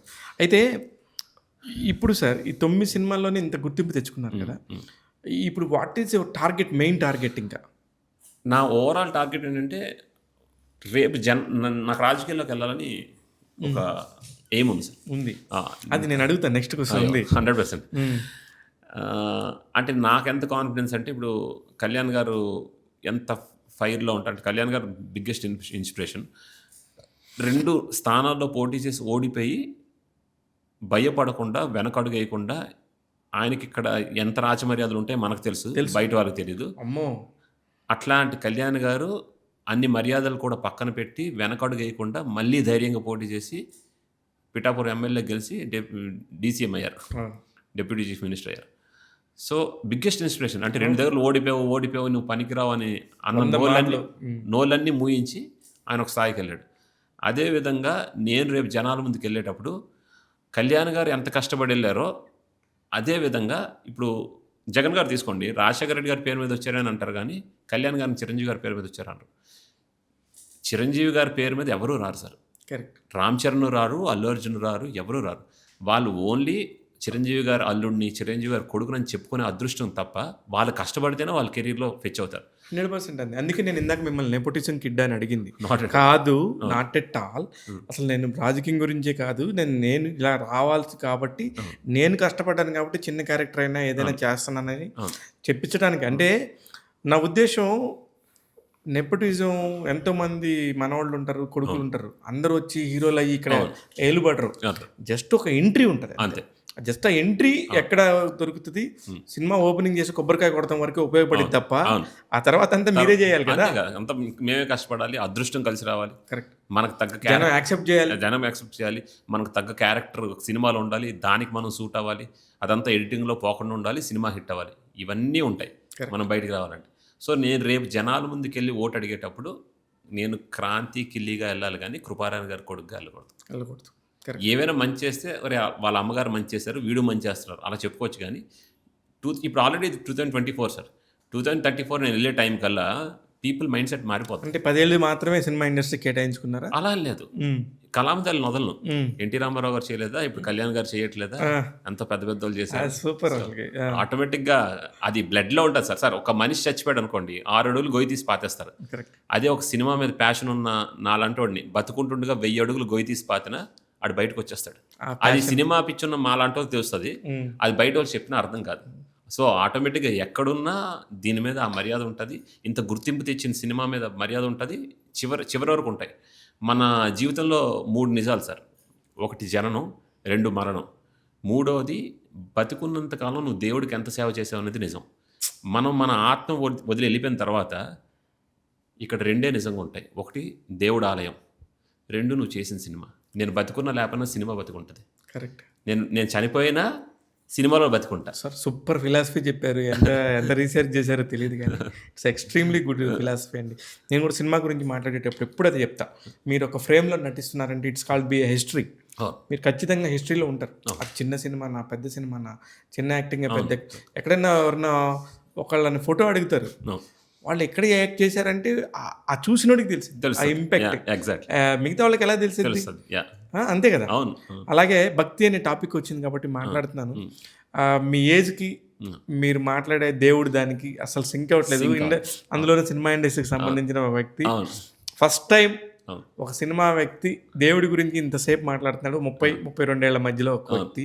అదేంది చెప్పండి సార్, దేవుడి భక్తి ఎలా స్టార్ట్ అయింది? దేవుడి భక్తి అంటే ఆల్మోస్ట్ ఒక 25 ఇయర్స్ నుంచి, అంటే చిన్నప్పుడు నేను తెలియకుండా ఒకసారి ఎగ్జామ్ ప్రిపేర్ అవ్వకుండా వెళ్ళాను. అప్పుడు దేవుడు దండం పెట్టుకున్నాను, దేవుడు ఎలాగైనా పాస్ అయిపోవాలి, ఏదో రకంగా ఏదో సెట్టింగ్ చేసి కాపీ కొట్టి పాస్ అయిపోయా. అప్పటి నుంచి దేవుడు బాగా హెల్ప్ చేస్తున్నాడు అని చెప్పి అప్పుడు స్టార్ట్. అప్పుడు కాపీ కొట్టింది మీరు కదా, దేవుడు ఎలా హెల్ప్ చేసినట్టు? అంటే దొరికిపోకుండా ఇన్విజిలేటర్ ఫ్రీగా ఇవన్నీ దేవుడే అరేంజ్ చేశాడు అని ఒక నమ్మకంతో, అంటే నువ్వే అరేంజ్ చేయాలి స్వామి అని వినాయకుడు దండం పెట్టుకుని వెళ్ళా. అప్పుడు ఎందుకో అన్నోయింగ్లీ కనెక్ట్ అయ్యా. అక్కడ నుంచి అంటే నేను నా లైఫ్లో ఏదైనా ఒక ఎయిమ్ పెట్టుకున్నానంటే దాన్ని ఎండ్ చూసే వస్తాను సార్. ఇప్పుడు నేను సినిమాల్లోకి వచ్చా, దీని ఎండ్ చూస్తారా? ఇక్కడ ఏదో ఒకటి సాధించి వెళ్తా. రాజమౌళి గారు స్టాంప్ ఎలా కొట్టారో అలా కొట్టే వెళ్తా, లేకపోతే అదలు అసలు సమస్య లేదు. ఎక్స్ట్రీమ్ ఏదైనా ఎక్స్ట్రీమే ఉంటుంది, ఎనీథింగ్ ఎక్స్ట్రీమ్. ఇప్పుడు dresses, fashion extreme, cars extreme, politics extreme, ఏదైనా ఎక్స్ట్రీమ్ చూసే వస్తా. ఇక్కడికి వచ్చాను, సాధించి వెనక్కి తిరిగి వెళ్తా, ఎయిమ్ పెట్టుకుంటా. సో ఆ ఎయిమ్ రీచ్ అయినంత కష్టపడుతూనే ఉంటా. దేవుడు విషయంకి వచ్చేసరికి అక్కడ స్టార్ట్ అయిన నా జర్నీ దేవుడితో. అలాగా దేవుడు పూజ, తర్వాత దేవుడు అష్టోత్తరాలు, శతనామాలు అలా తెలుసుకొని రియల్గా పవర్ని ఎక్స్పీరియన్స్ చేశా. ఆ తర్వాత వేదం మొత్తం నేర్చుకున్నా. నేను ఎవ్రీడే 2 hours పూజ చేస్తాను sir, morning. From the last 23 years నేను మార్నింగ్ 2 hours పూజ చేస్తాను, 4 to 6 మార్నింగ్ ఎవ్రీడే. బాలకృష్ణ గారు లాగా? అయ్యో బాలబాబు గారు చాలా, ఆయన నాకు బాగా క్లోజ్ అయింది కూడా దీనివల్లే. మేము వీరసింహారెడ్డి షూటింగ్ అంటే ఒక్కొక్క హీరో ఎక్స్పీరియన్స్ అడుగుతాను. అవును. బాలకృష్ణ గారు వీరసింహారెడ్డి చేసేటప్పుడు మేము పక్క వైఎస్ఆర్సీపీ అప్పట్లో, ఆయన టీడీపీ. అమ్మో ఎలా ఫేస్ చేస్తాను రా బాబు, అందులో ఫైర్ ఆయన అనుకున్నా. ఆయన చాలా సింపుల్గా, నార్మల్గా, అసలు లవ్లీ పర్సన్ అసలు. అందులో నేను చిరంజీవి గారి ఫ్యాన్ని. నాకు అప్పుడులో ఈ చిన్న గొడవలు ఉంటాయి కదా, మీరు బాలయ్య ఫ్యాన్, చిరంజీవి ఫ్యాన్, అందులోనే అమ్మో ఇది అన్నట్టు ఉండేది. కానీ ఆయనతో కూర్చున్న తర్వాత నువ్వు ఒక చిన్న డిస్కషన్లో వచ్చింది, సో అండ్ సో చెప్పాను. పురంధేశ్వరి గారు mummy very close friends. Purandeswari గారు బాలకృష్ణ గారు సిస్టర్ కదా. సో అలా చెప్తే అవునా, ఓకే సార్, ఇట్లా మీరు దేవుని బాగా పూజ చేస్తారు, నాకు వేదం మొత్తం వచ్చి నువ్వు విష్ణు సహస్రం వచ్చా అన్నారు. ఒక 2-3 పదాలు చెప్పాను. అంటే వెంటనే ఆయన అందుకున్నారు, మళ్ళీ నేను అందుకున్నా. అలాగే ఇద్దరి మధ్యలో నువ్వా నేనా అక్కడ దేవుడి గురించి బాగా కనెక్ట్ అయ్యాం. అక్కడ నుంచి ఇంక ఎవ్రీడే లైక్ ఆయన ఒక చిన్న అంటే నాకు ఎట్లాంటి ఫీలింగ్ వచ్చిందంటే ఇద్దరు friends నా క్లాస్మేట్ ఫ్రెండ్ ఇద్దరు ఫ్రెండ్స్ ఏమో. క్లాస్మేట్ ఫ్రెండ్స్ లాగా. ఇంకా అక్కడ నుంచి 25 days ఎవ్రీడే ఆయనతోనే డిన్నర్, ఆయనతోనే షూటింగ్లో కూర్చొని అసలు లవ్లీ పర్సన్. అసలు లవ్లీనా లవ్లీనా. ఫస్ట్ ఆయన ఇట్లాంటి పార్టీలకి వీటికి ఏం సంబంధం ఉండదు చెప్పడానికి నా దగ్గర ఒకటి ఉంది. నేను అప్పట్లో సాక్షి న్యూస్ పేపర్లో పనిచేసేవాడిని. అప్పుడే దేవాంశ్ పుట్టాడు. దేవాంశ్ అంటే ఇంట్లో ఉన్నాడు. సార్ మనవాడితో ఫోటో దిగిస్తాను సార్ అంటే, ఇంతవరకు మనవాడిని ఎవరు ఫోటో తీయలేదమ్మా, సరే తీ పర్లేదు అని చెప్పేసి వసుంధర గారిని పిలిచి ఫోటో ఇచ్చి ఫస్ట్ ఫోటో నాకే సూపర్ తీసుకొని ఇచ్చి, అంటే ఆయనకే అసలు ఆ పత్రిక ఈ పత్రిక ఇప్పుడు మీరు ఇందాక వైఎస్ఆర్సీపీ ఇది అన్నారు కదా, ఆయనకి అక్కడ లోపలికి ఎంట్రీ దాకే ఒకలా ఉంటుంది. వన్స్ ఎంట్రీ అయినాక ఆయన చాలా క్లోజ్ అయిపోతారు. అసలు నాకు అసలు అనిపించలేదు. నేను అదే చెప్తాను కదా, నా క్లాస్మేట్ మా ఇంట్లో ఒక మనిషితో మాట్లాడుతున్న ఫీలింగ్ తెచ్చారు నాకు ఆయన. అసలు నెక్స్ట్ లెవెల్ వైబ్ ఆయనతో సూపర్ పాజిటివ్. ఇంకా నేను ఒక రకంగా చిరంజీవి గారు రిజర్వ్డ్గా అఫీషియల్గా పెద్ద ఆయనలాగా ఉంటారు. బాలకృష్ణ గారు అయితే చిల్, అసలు ఫుల్ ఇంకా కుర్రోడ్లాగా ఉంటాడు. సో అక్కడ నుంచి దేవుడు నేను అట్లా చేసి ఒకరోజు బాబా నాకు షిర్డీ బాబా కల్లోకి వచ్చి గుడి కట్టు అనడం. అక్కడ టెక్కల్లో సాయిబాబా గుడి కట్టాను. అది ఒక 5 crores పెట్టి, అంటే నీ డబ్బులతో కట్టకు, ప్రతి ఒక్కరి దగ్గరికి వెళ్ళి డబ్బులు తీసుకొని కట్టు. అంటే నేను గుడి కట్టక ముందు వేరే క్రాంతి ఉండేవాడిని, గుడి కట్టిన తర్వాత వేరే క్రాంతిని అయ్యాను. అంటే ముందంటే ఎలా ఉండేవారు? ముందంటే ఫర్ ఎగ్జాంపుల్ ఎప్పుడైనా షాపింగ్కి వెళ్తే పర్స్లో అప్పుడులో 2000 notes ఉండేవి, ఓన్లీ 2000 notes ఉండాలి, ఇంకే నోట్స్ ఉండకూడదు. ఫర్ ఎగ్జాంపుల్ వెళ్ళి ఏదో పిజ్జా బర్గర్ ఏదో కొన్నాను అనుకోండి, 300 rupees అయితే ఆ చేంజ్ ఇచ్చేవాడు, అవి తీసుకునేవాడిని కాదు. నా రేంజ్కి ఓన్లీ 2000 notes ఉండాలి అన్న మెయింటెనెన్స్ ఉండేది. జీవితంలో ఫస్ట్ టైం జీవితం విలువ, ఒక సామాన్యుడు ఒక కరెంట్ కనెక్షన్ కావాలంటే ఒక ఎలక్ట్రికల్ ఆఫీస్కి వెళ్ళి, అంటే ఇప్పుడు మేము ఇంట్లో కూర్చుంటే ఎంఆర్ఓలు కలెక్టర్లు ఎస్పీలు వచ్చి కూర్చొని సార్ నమస్తే అని సెల్యూట్లు చేసేవారు. ఒక సామాన్యుడు ఎంత కష్టపడతాడు, డబ్బు విలువ ఏంటి అని బాబా గుడి కడుతున్నప్పుడు ప్రతి ఒక్కరి దగ్గరికి వెళ్ళి రూపాయి కలెక్ట్ చేసి కట్టినప్పుడు నాకు ఆ కష్టము జీవితం తెలుసుకున్నా. 6 నెలలు బాబా గుడిలోనే కిందే పడుకున్నా, చాలా నేర్చుకున్నాను. అందులో ఇప్పుడు నేను తాపి పని, ఒక మేస్త్రి చేసిన పని, ఒక సీలింగ్ పని, ఒక కరెంట్ పని, ఏ పనైనా చేయగలను, పెయింట్లు కూడా వేస్తాను. సో లైఫ్లో అన్నీ తెలుసుకొని అక్కడి నుంచి ఇండస్ట్రీకి వచ్చా. అంటే మనం ఒకటి అనుకుంటే దేవుడు ఇంకొకటి నిర్ణయిస్తాడు కదా, దేవుడు నిర్ణయించి పంపించాలి. అవును, ఇంకా అక్కడ నుంచి బాబా ఇంకా నాకు షిరిడీలో అలాగుండి షిరిడీలో లైఫ్ మెంబర్ని సార్ ఇప్పుడు. అవునా? షిరిడీలో లైఫ్ మెంబర్ని. నేను షిరిడీ వెళ్ళానంటే మార్నింగ్ 4 to night 11 వరకు సమాధి దగ్గర కూర్చుంటాను. ఎవ్వరు నన్ను టచ్ చేయాలి సార్, ఎవరు వచ్చినా, పిఎం వచ్చినా, సీఎం వచ్చినా, అంటే నాకు ఆ బాబా అంత బలాన్ని ఇచ్చాడు. నేను అంటే ఎండ్ ఆఫ్ ద డే నువ్వు ఎవరన్నది కాదు, నీ సంకల్ప బలం గట్టిగా ఉంటే దేవుడు రప్పించుకుంటాడు. ఇప్పుడు చాలామంది తిరుమలలో స్వామివారి దర్శనం చివరి వరకు వెళ్తాం, ఇక్కడ సంకల్ప బలం గట్టిగా ఉంటే స్వామి రప్పించుకుంటారు. దానికోసం నువ్వు సెంట్రల్ మినిస్టర్ కొడుకోవాల్సిన అవసరం లేదు, నీకు ఏ రికమెండేషన్ అవసరం లేదు. ఇక్కడ గట్టిగా అనుకోవాలి, దేవుడా నేను ఈ పాదాలు చూడాలి చాలు నాకు ఈ జీవితానికి అని అనుకుంటే దేవుడు ఏదో రకంగా రప్పించుకుంటాడు. అలాగే బాబా నన్ను రప్పించుకున్నాడు. వెంకటేశ్వర స్వామి దయ వల్ల, బాబా దయ వల్ల అన్నీ మంచిగా జరుగుతున్నాయి సార్. Very good. ఇప్పుడు వచ్చినాక ఇప్పుడు మీరు ఇంతమందితో పనిచేశారు కదా, ఒక్కొక్క హీరో వస్తుంది. చిరంజీవి గారి గురించి అంటే అట్లాగా మీరు అభిమానం చెప్పేశారు. వైష్ణవ్ తేజీ ఫస్ట్ సినిమాలో మీరు అప్పటికే ఒక సినిమా చేసిన వాళ్ళు, మీ ఇద్దరి మధ్యలో ఎలా ఉండేది బాండింగ్? వైష్ణవ్ గుడ్ ఫ్రెండ్, అంటే క్రికెట్ అది ఆడుకునే వాళ్ళం సెట్లో. అంటే ఫస్ట్ సినిమా కదా వైష్ణవ్కి, ఆయన కూడా హార్డ్ వర్క్ చేసేవాడు. అంటే అందులో ఈ ఫైట్లు ఇవన్నీ, అంటే మాస్. అందులో మీ హీరోయిన్ కొత్త, అప్పట్లో అమ్మాయి కొత్త, వైష్ణవ్ కొత్త, మీ బుచ్చిబాబు గారు సూపర్. మీకు ఇది చెప్పాలి సార్, బుచ్చిబాబు గారు నాకు ఎంత లైఫ్ ఇచ్చారంటే, నేను వైష్ణవ్ తేజు వాళ్ళ ఆఫీస్లో వర్క్షాప్ చేస్తున్నాం. వర్క్షాప్ చేస్తున్నప్పుడు ఎవరో సమ్ ఎక్స్-పర్సన్ వచ్చి ఒక బ్యాగ్తో డబ్బులు పెట్టారు. అన్న హీరోయిన్ బావ క్యారెక్టర్ ఉంది, నాకు ఈరాదే అని, వాడు మొత్తం గోల్డ్ అంతా వేసుకొని ఉన్నాడు, నాకు ఈరాదే, అది నువ్వు నాకు చేసి పెట్టు అని. బుచ్చిబాబు గారు అంటే అయ్యో నేను చెప్తానండి, పర్లేదండి మీరు పట్టుకెళ్ళండి పంపించారు ఆయన. అంటే ఎండ్ ఆఫ్ ది డే నువ్వు సెంట్రల్ మినిస్టర్ కొడుక, పిఎం కొడుక అని చూడడు డైరెక్టర్ పాయింట్ ఆఫ్ వ్యూలో ఆ క్యారెక్టర్కి వీడు సెట్ అవుతాడా లేదా, వీడు న్యాయం చేయగలడా లేడా అని నమ్మితేనే ఆ క్యారెక్టర్లోకి వెళ్ళగాం. బుచ్చిబాబు గారికి ఆ ఆఫర్ కాకుండా బోల్డ్ రికమెండేషన్లు వచ్చాయి, అందులో పెద్ద సినిమా. ఆయన అవన్నీ పక్కన పెట్టి నన్ను పెట్టారు. దేవుడి దయ వల్ల సినిమా 100 కోట్లు చేసింది. నాకు మంచి పేరు వచ్చింది. అసలు నేను బయట గుడులకి వెళ్తున్నా ఇప్పుడు మన హైదరాబాద్ గుడులకి వెళ్తాం కదా, మన ఈస్ట్ వెస్ట్ గోదావరిలో చాలామంది ఉంటారు. నేను ప్రదక్షిణలు చేస్తున్నప్పుడు వెనక నుంచి ఒకరోజు ఒక లేడీ వచ్చి, అయ్యి బాబోయ్ ఎందుకంటే అలా చేశారు అని అంటుంది. అది నేనేం చేశానండి అని ఇటు అటు కన్ఫ్యూజ్ అయ్యి చూస్తున్నా. అంటే వాళ్ళ హస్బెండ్ వచ్చి, మీరు ఆ అమ్మాయిని ఏడిపించారు కదా ఉప్పెన సినిమాలో, తప్పు కదండి అని ఆయన అంటున్నాడు.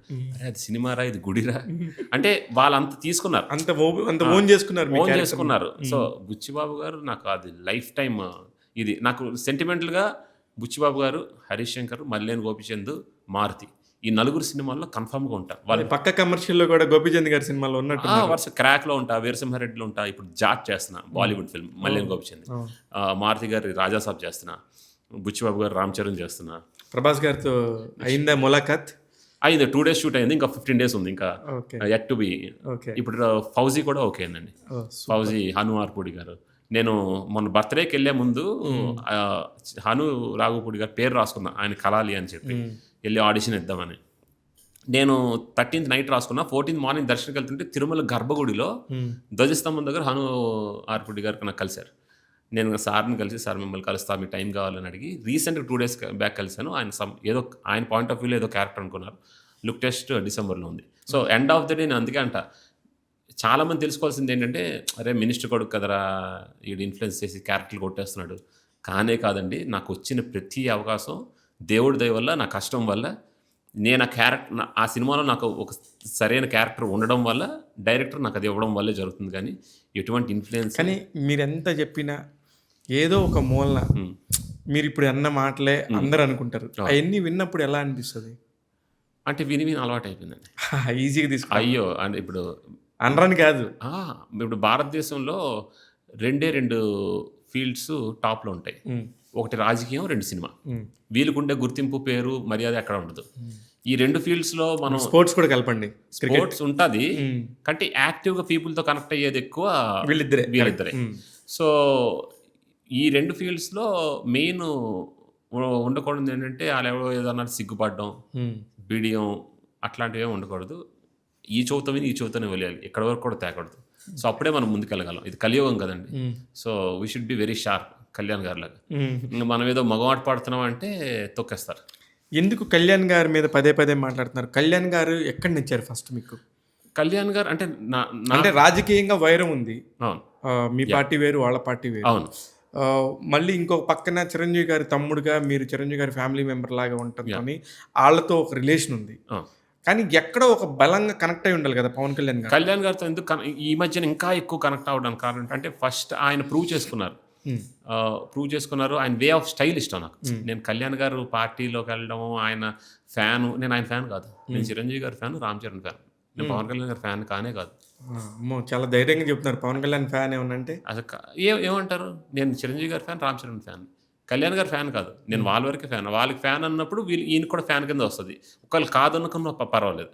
నేను కళ్యాణ్ గారి ఫ్యాన్ కాదు. కానీ ఆయన తీసుకునే డెసిషన్స్, ఆయన తీసుకునే స్టెప్స్, ఆయన సక్సెస్ ఒక ఇన్స్పిరేషన్. రీసెంట్గా ఆయన స్టార్ట్ చేశారు సనాతన ధర్మం గురించి. అవును, మీరు ఫస్ట్ రాగానే మాట్లాడుతుంటే కూడా సనాతన ధర్మం అన్నాడేది అనుకున్నాను. సనాతన ధర్మం గురించి ఆయన ఫైట్ చేస్తున్నాడు ఈ మధ్యన. నేను ఇందాక చెప్పాను కదా సార్, జీవితంలో 3 నిజాలు, ఒక జననం, 2 మరణం, 3 దేవస. ఇప్పుడు నాకు ఈ సినిమాలు, రేపు రాజకీయాలు ఇవన్నీ సెకండరీ. ఆయన సనాతన ధర్మం గురించి పోరాడుతున్నాడు కదా.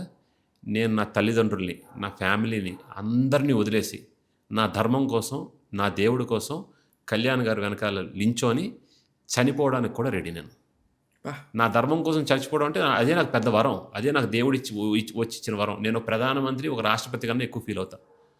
ఆయన ఆ సనాతన ధర్మం గురించి కష్టపడి పోరాడుతున్నాడు, కాపాడుతున్నాడు అనుకున్నప్పుడు, అలాంటి వ్యక్తి వెనకాల మనలాంటి వాళ్ళు లేకపోతే, మాటలు కాదు, వెళ్ళి లించోని ఆయనతో కలిసి పోరాడకపోతే మనం బతికినా చచ్చినా ఒకటే. అందుకు నాకు కళ్యాణ్ గారు అంటే ఇష్టం. ఈ మధ్యన ఇంకా ఇష్టం అయిపోయింది నాకు. ఇప్పుడు మా మదర్ వాళ్ళు కాంగ్రెస్ పార్టీలో ఉన్నారు. కంపేర్డ్గా నా భావజాలం కానీ, నా వే ఆఫ్ థింకింగ్ కానీ, బీజేపీ, కళ్యాణ్ గారు అటు సైడ్ అట్రాక్ట్ అవుతున్నాను. కానీ మా మదర్ ఫాదర్ కాంగ్రెస్లో ఉన్నారు. అటు నేను ఇది బ్యాలెన్స్ చేయాలి, అది బ్యాలెన్స్ చేయాలి. ఎలా బ్యాలెన్స్ చేస్తారు? అందుకే ఏ పార్టీకి వెళ్ళట్లేదు. I'm neutral. నేను న్యూట్రల్ ఉంటాను. టైం వస్తే మాత్రం నా ధర్మం కోసం ఎవరు పోరాడుతున్నారో వాళ్ళ వెనకాల ఉంటాను. కంపేర్డ్గా అంటే ఇప్పుడు మీరు అడగొచ్చు రేపు కాంగ్రెస్ పార్టీ కూడా సనాతన ధర్మం గురించి పోరాడితే వాళ్ళ వెనకాల ఉంటారని. అప్పుడు నేను చూసుకుంటాను వీరిద్దరిలో ఎవరు మంచోళ్ళు, ఎవరు గట్టికి పోరా ఎవరు గట్టిగా పోరాడుతున్నారు, ఎవరు వెనకాల నుంచి ఉంటే మనం గెలుస్తాము, ఎవరికి వెనకాల నుంచి ఉంటే ఏది ఎఫెక్టివ్గా ఉంటుందని ఎంచుకొని అప్పుడు వెళ్తాను.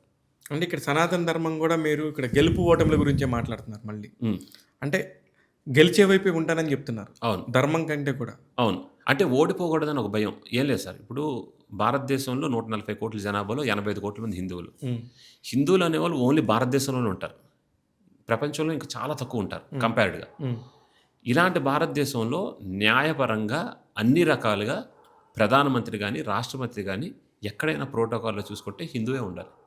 కానీ మీరు ఇప్పుడు మాట్లాడుతున్న దాని ప్రకారం ఆ, మిగతా రాజకీయ నాయకులందరూ యా నా మైనారిటీ, నా ఎస్సీ ఎస్టీ, అవును. నా బీసీ BC. అన్నప్పుడు మీరు వీళ్ళందరినీ కూడా దృష్టిలో పెట్టుకుని మాడాలి కదా. యా అది వాళ్ళందరూ బయటికి నటిస్తుంటారండి. నా ఎస్సీలు, నా ఎస్టీలు, ఎస్టీలు నాకు ఏం విరోధులు కాదు, శత్రువులు కాదు. రేపు వాళ్ళ సపోర్ట్ కావాలి, క్రిస్టియన్ సపోర్ట్ కావాలి, ముస్లిం సపోర్ట్ కావాలి.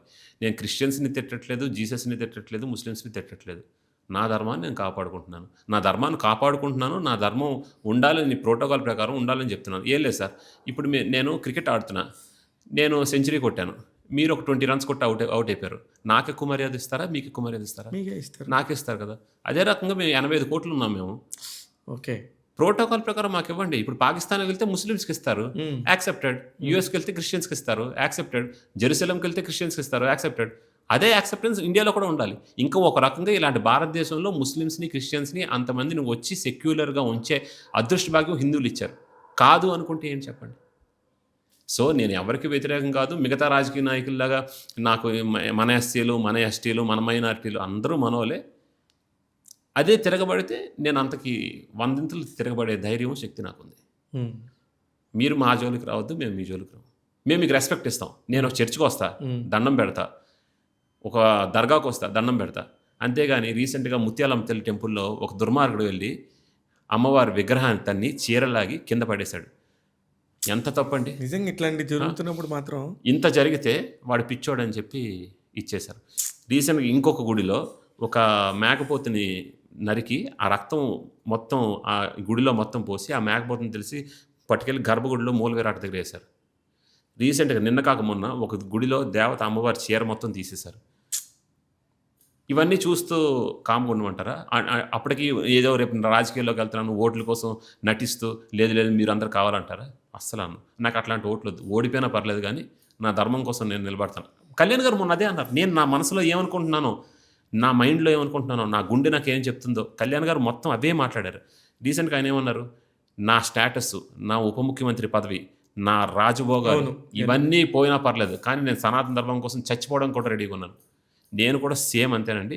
కళ్యాణ్ గారు పార్టీ కాదు, కళ్యాణ్ గారు వెనకాల నేను ఫ్యాను కాదు, కానీ ఆయన ఏదైతే చెప్పాడో సేమ్ అదే వేలో నేను వెళ్తా. నటించను, జనాలను మోసం చేయను, వీలుంటే మంచి చేస్తా, అది క్రిస్టియన్ అవని ముస్లిం అవని. అంతేగాని ఇలా నటిస్తూ నా ఎస్సీలు ఓట్ల కోసం నా క్రిస్టియన్లు అని వెళ్ళి లేనిపోని యాక్షన్ మనసులో ఒకటి పెట్టుకొని బయట ఒకటి నటించను. అది నా వల్ల కాదు. ఇప్పుడు మీరు ఇలాంటి రాడికల్ మెంటాలిటీ ఉన్నప్పుడు, ఇఫ్ యూ డోంట్ మైండ్, నేను రాడికల్ మెంటాలిటీ అంటున్నాను, మీ మదర్ ఫాదర్ మీ మెంటాలిటీని చూసి ఎలా ఫీల్ అవుతారు? అయ్యో సిబ్లింగ్ కూడా ఉన్నట్టున్నారు, అన్నయ్య ఉన్నారు, అన్నయ్య. వాళ్ళు కొంచెం ఇబ్బంది పడతారు. ఇబ్బంది పడి ఇట్లా మాట్లాడొద్దని చెప్తారు ఎప్పుడన్నా? అంటే మాట్లాడదని చెప్తారు. అంటే ఇప్పుడు 30 years కదండి, ఈ 60 years కన్నా ఎక్కువ బతకం అంతే కదా లైఫ్ స్పాన్. మళ్ళీ వచ్చే జనంలో పుట్టమో తెలీదు.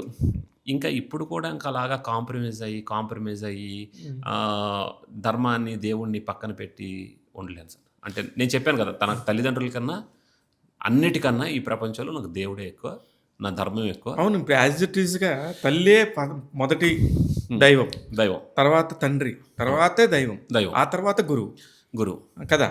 మన సనాతన ధర్మం ప్రకారం, ఏ ధర్మం ప్రకారం, ఏ శాస్త్రం ప్రకారం. ఇప్పుడు వాళ్ళనే కాదని చెప్పి దేవుడు అంటున్నారండి మీరు. వాళ్ళు పుట్టించింది ఎవరు సార్? మీకు చిన్న క్వశ్చన్ అడుగుతాను చెప్పండి. అంటే నేను ఇప్పుడు మా అమ్మగారు రెస్పెక్ట్ ఇస్తున్నాను కాబట్టి నేను ఏ పార్టీలోకి వెళ్ళలేదు, వాళ్ళతో పాటు ఉన్నా.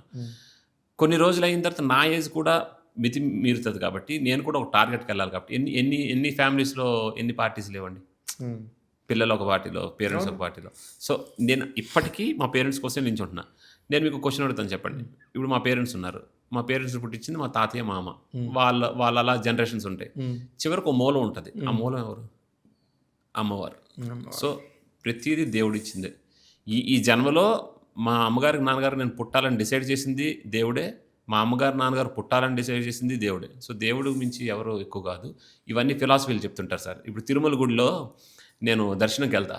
దర్శనంకి వెళ్ళేటప్పుడు స్వామివారి పాదాల వరకు వెళ్తా.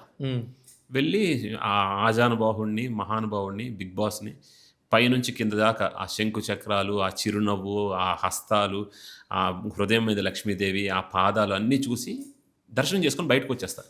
బయటకు వచ్చి కార్లో వెళ్ళిపోతున్నప్పుడు లైన్లో జనాలు బోల్డ్ మంది కనబడతారు. పక్కన ఉన్న డ్రైవర్ని అడుగుతారు, సార్ వీళ్ళకి ఎంతసేపు దర్శనం అవుతుందంటే, సార్ 48 అవర్స్ 72 అవర్స్ అంటారు. 3 రోజులు అవుతుందా దర్శనం? నేను అరగంటలో చేసుకొని వచ్చేస్తున్నాను అంటే వైకుంఠంలో శ్రీ మహావిష్ణువు దర్శనం ఈ జన్మలో స్వామివారు నాకు ఇలా అవ్వాలని రాసి పెట్టారు కాబట్టి అవుతుంది. వాళ్ళకి 72 గంటలు అవుతుంది కదా అని నేను వాళ్ళ గురించి ఆలోచిస్తే నేను ఇక్కడ మనస్ఫూర్తిగా స్వామి దర్శనం చేసుకోలేను. ఈ జన్మలో స్వామి నాకు ఆ అదృష్టాన్ని ఇచ్చాడు.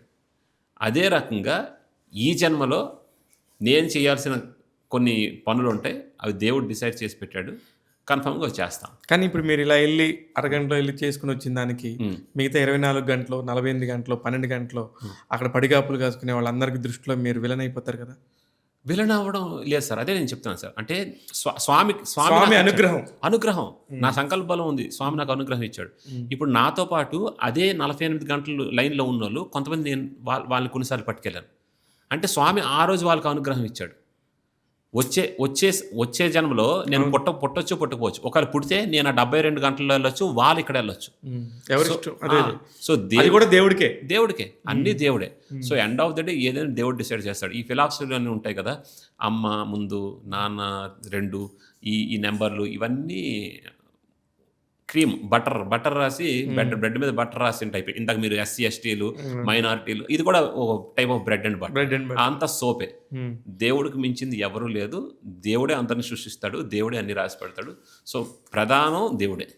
మీతో మాట్లాడుతుంటే భయం వేస్తుంది. అయ్యో, ఎందుకంటే ఫ్యాక్ట్స్ మాట్లాడతాను సార్. అంటే కొంచెం ఆర్జీవి గారు దేవుడు నమ్మరు, దేవుడు నమ్మేవాడు మాట్లాడితే పూర్తిగా ఎలా ఉంటుందో విత్ ప్రూఫ్స్ నేను మాట్లాడతాను. ఆర్జీవి గారికి పూర్తి వ్యతిరేకం, ఒక వ్యతిరేక వ్యక్తిని నేను చూస్తున్నాను నేను. అంతే కదా. ఇప్పుడు ఆర్జీవి గారు అవకాశం ఇచ్చి, సార్ నువ్వే పెద్ద హీరోవి, నా సినిమాకి వచ్చి ఆడిషన్ చేయమంటే చేస్తారా? చేస్తాను సార్, తప్పకుండా. ఆయనకి అసలు దేవుడి మీద వాటి మీద నమ్మకాలు లేవు కదా. లేవు, ఆయన నమ్మకాలు లేవు. ఆయన చెప్పడానికి చూస్తా, ఆయన వినకపోతే ఆయన మాట నేను కూడా వినకపోతే అప్పుడు ఎలా అవుతుంది సినిమా అంటే ఇష్టం కదా. సినిమా అది వదిలేస్తాను, అంతకన్నా మంచిది దొరుకుతుంది. ఓకే, దేవుడు అంతకన్నా మంచిది ఇస్తాడు. ఇచ్చి అదే సినిమా ఆయన చూసేటట్టు చేస్తాడు. చూసి ఓడియమ్మా ఇన్ని మిస్ చేసుకున్నాను కదా బాధపడేటట్టు కూడా చేస్తాడు. సో నన్ను లాస్ట్ చేసుకోవడం ఆయన దురదృష్టం. మిమ్మల్ని మీరు మాట్లాడుతుంటే చాలా ఓవర్ కాన్ఫిడెన్స్గా మాట్లాడుతున్నాను అనే ఫీలింగ్ ఎవరైనా చెప్తారా మీకు? ఓవర్ కాన్ఫిడెంట్గా ఉండండి, నేను దేవుడి మీద నమ్మకంతో మాట్లాడుతుంటా. దేవుడు నాకు ఇది చేస్తాడని తెలుసు. రీసెంట్గా ఒక పెద్ద సినిమాలో క్యారెక్టర్ నాది పోయింది. అయ్యో ఈ క్యారెక్టర్ పోయిందని నేను బాధపడే లోపలే హరీష్ శంకర్ గారని నాకు పెద్దన్న, ఇంకొక దేవుడు, అదే రోజు నేనేం చెప్పలేదు ఆయనకి, క్రాంతి మనం ఉస్తాద్ భగత్ సింగ్లో అనుకున్నాం కదా నీ క్యారెక్టర్, అది ఇంప్రూవ్మెంట్స్లో పెద్దదయ్యింది, కళ్యాణ్ గారికి ఆపోజిట్గా మంచి రోల్ చేస్తున్నాను అన్నారు. ఒకటి పోయింది, ఇంకోటి ఇచ్చాడు దేవుడు. సో దేవుడిని నమ్ముతాను సార్. అందుకే దేవుడిని నమ్ముతాను కాబట్టి నాకు కాన్ఫిడెన్స్, ఓవర్ కాన్ఫిడెన్స్ అంతకు మించి కూడా ఉంటాయి. ఇప్పుడు ఇండస్ట్రీలో ఉన్నారు, ఇంతకు ముందు కూడా చాలా పవర్ఫుల్గా ఉన్నారు కాబట్టి ఏజ్ కూడా ఉండింది. అవును. What is your love stories? Love స్టోరీసా? అయ్యో లవ్ స్టోరీస్ ఏం లేవు సార్. మా అత్త కూతురునే ఐ మ్యారీడ్. అదే తెలుసు, కానీ ఈ ఇండస్ట్రీలో ఉండటానికి ఇప్పుడు ఆమెకి ఏమి ఇన్సెక్యూరిటీస్ లేవా? లేవు అసలు. ఫుల్ క్లారిటీతో అన్ని ఏం చెప్తారు ఆమెకి? పెళ్లికి ముందే అన్ని రాయించుకొని నీట్గా అని ఇట్లా సినిమాలు ఇది అండర్స్టాండ్ చేసుకుంటారు. రాయించుకున్నారా? అంటే రాయించుకోవడం అంటే ప్రిపేర్ చేసి మైండ్ని మెంటల్గా ప్రిపేర్ చేసి పెట్టా. నేను సినిమాల్లోకి వెళ్తాను 100%. సినిమా పెళ్లి చేసుకున్నా కూడా నేను యాక్ట్ చేస్తాను. అయ్యో ఫస్ట్ నుంచి నాకు సపోర్ట్, అమ్మాయి సపోర్ట్, ఫుల్ సపోర్ట్. ఎప్పుడైంది పెళ్ళి? 2019 వైజాగ్లో సీఎం జగన్ వచ్చారు. ఆల్మోస్ట్ చాలా మంది వచ్చారు, 100 మంది ఎమ్మెల్యేలు వచ్చారు. చాలా గ్రాండ్గా జరిగింది. రామ్ చరణ్ గారు, ఉపాసన వదిన వాళ్ళు నాకు ఆ రోజుల్లో చిరంజీవి గారు అలాగిచ్చారు డిన్నరు. రామ్ చరణ్ గారు, ఉపాసన గారు మాకు ఒక ఈవినింగ్ గెట్ టుగెదర్ అదే వైజాగ్లో పెట్టారు. సో వాళ్ళ పెళ్ళికి రాలేపారు కానీ కలిసాం. ఇట్లా ఇట్లా అన్ని రహస్యాలు ఇలా ఓపెన్‌గా మాట్లాడుతుంటే మీ వైఫ్ ఎలా ఇబ్బంది పడుతుంటారు? అయ్యో! Not at all. ఆమెకు అన్నీ తెలుసు. ఆ! ప్రిపేర్ ఇలా మాట్లాడిపోతే ఆశ్చర్యపోతది. ఓకే. అయ్యో! ఇదేంటి ఇలా క్రాంతి ఇలానే ఆ! మాట్లాడతాడు. ఇలాగే ఉంటాడు కదా! ఇప్పుడేదో కొత్తగా ఇవన్నీ కామన్. అది ఇంకేమైనా ఇప్పుడు అబద్ధాలు మాట్లాడితే ఇదేంటి ఇలా మాట్లాడాడని కన్‌ఫ్యూజ్ అవుతది. ఓకే. సో, క్లియర్‌గా, క్లారిటీగా ఇప్పుడు ఇలా మాట్లాడటం వల్ల మీ లైఫ్‌లో మీరు ఇబ్బంది పడే సందర్భాలు ఏమన్నా ఉన్నాయా? నెగెటివ్ అనుకుంటారు సార్. నెగెటివ్ కొంతమంది నెగెటివ్‌గా అనుకుంటారు. ఇట్లా అనుకుంటా. అంటే నేను ఎవరి కోసం నేను కాంప్రమైజ్ అయ్యాను. నేను ఉండలేను. ఓకే. ఇంకోళ్ళ కోసం కాంప్రమైజ్ అయితే నా లైఫ్ ఎలాగవుతది? హ్మ్. నా లైఫ్ నాదే. నా ఐడియాస్ నావే. నా వేస్ నావే. ఒకవేళ సినిమా రాలేదు మీరు. హ్మ్. ఏం చేసి ఉండేవాళ్ళు? సినిమాకొస్తాను క్లారిటీ ఉంది సార్. అంటే అది ఓకే. ఆ! Of course. ఒకవేళ రాకపోతేనా ఈ పాటికి రాజకీయాల్లో. ఈ పాటికే ఆ! ఈ పాటికి I would had taken a decision జనాల్లో తిరిగి ఏదో ఒక ప్లేస్‌లో ఈ పాటికి ఒక 20, 30 సార్లు జైల్లోకెళ్ళి హ్మ్. అవన్నీ ప్రిపేర్ అయ్యి ఉన్నా ఆల్రెడీ. హ్మ్. జైల్లోకెళ్ళి వచ్చి మళ్ళీ తిరిగి దెబ్బలు కాసి అన్నిటికి ప్రిపేర్ అయ్యి దెబ్బలు కాసే అంత. అయ్యో! దెబ్బలు కూడా కాస్తా. అన్నిటికి రెడీగా ఉన్నా. ఆహా!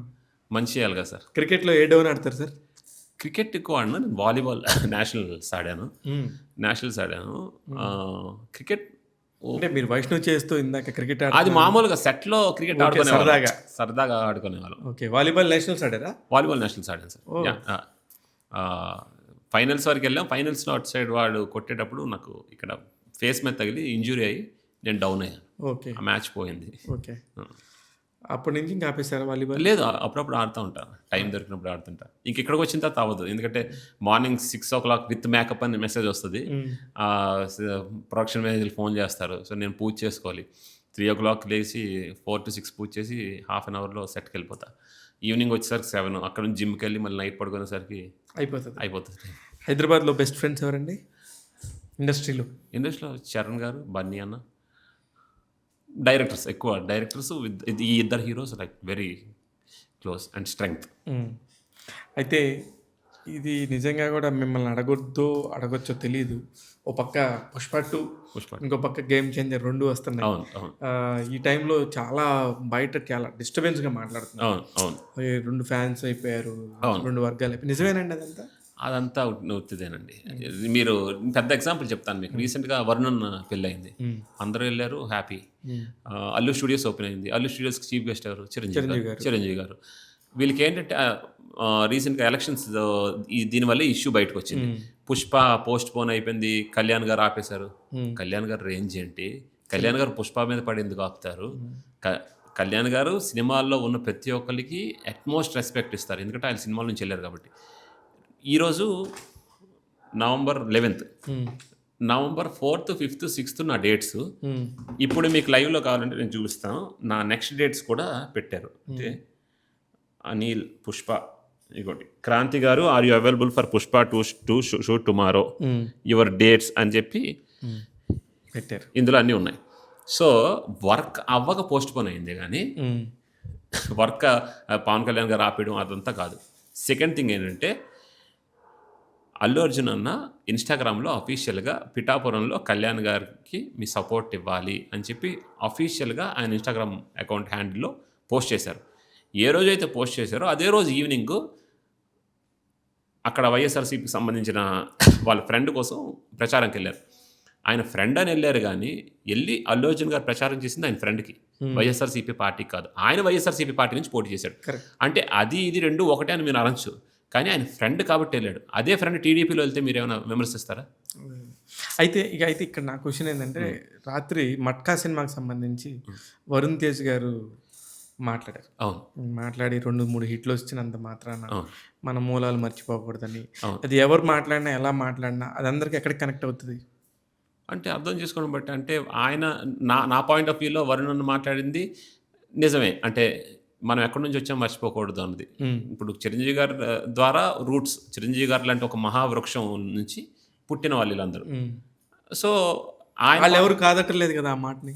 కాదనట్లేదు. అల్లు అర్జున్ గారు కూడా కాదనలేదు కదా! కాదనలేదు. ఆయన ఇప్పుడు కాదన్నారు. ఎప్పుడు మీరు ఓపెన్ స్టేజ్‌లో చూడండి. ఎప్పుడు అర్జున్ అన్న రేపు చిరంజీవి కాబోయే వారసుడు రామ్ చరణ్ అని అంటారు.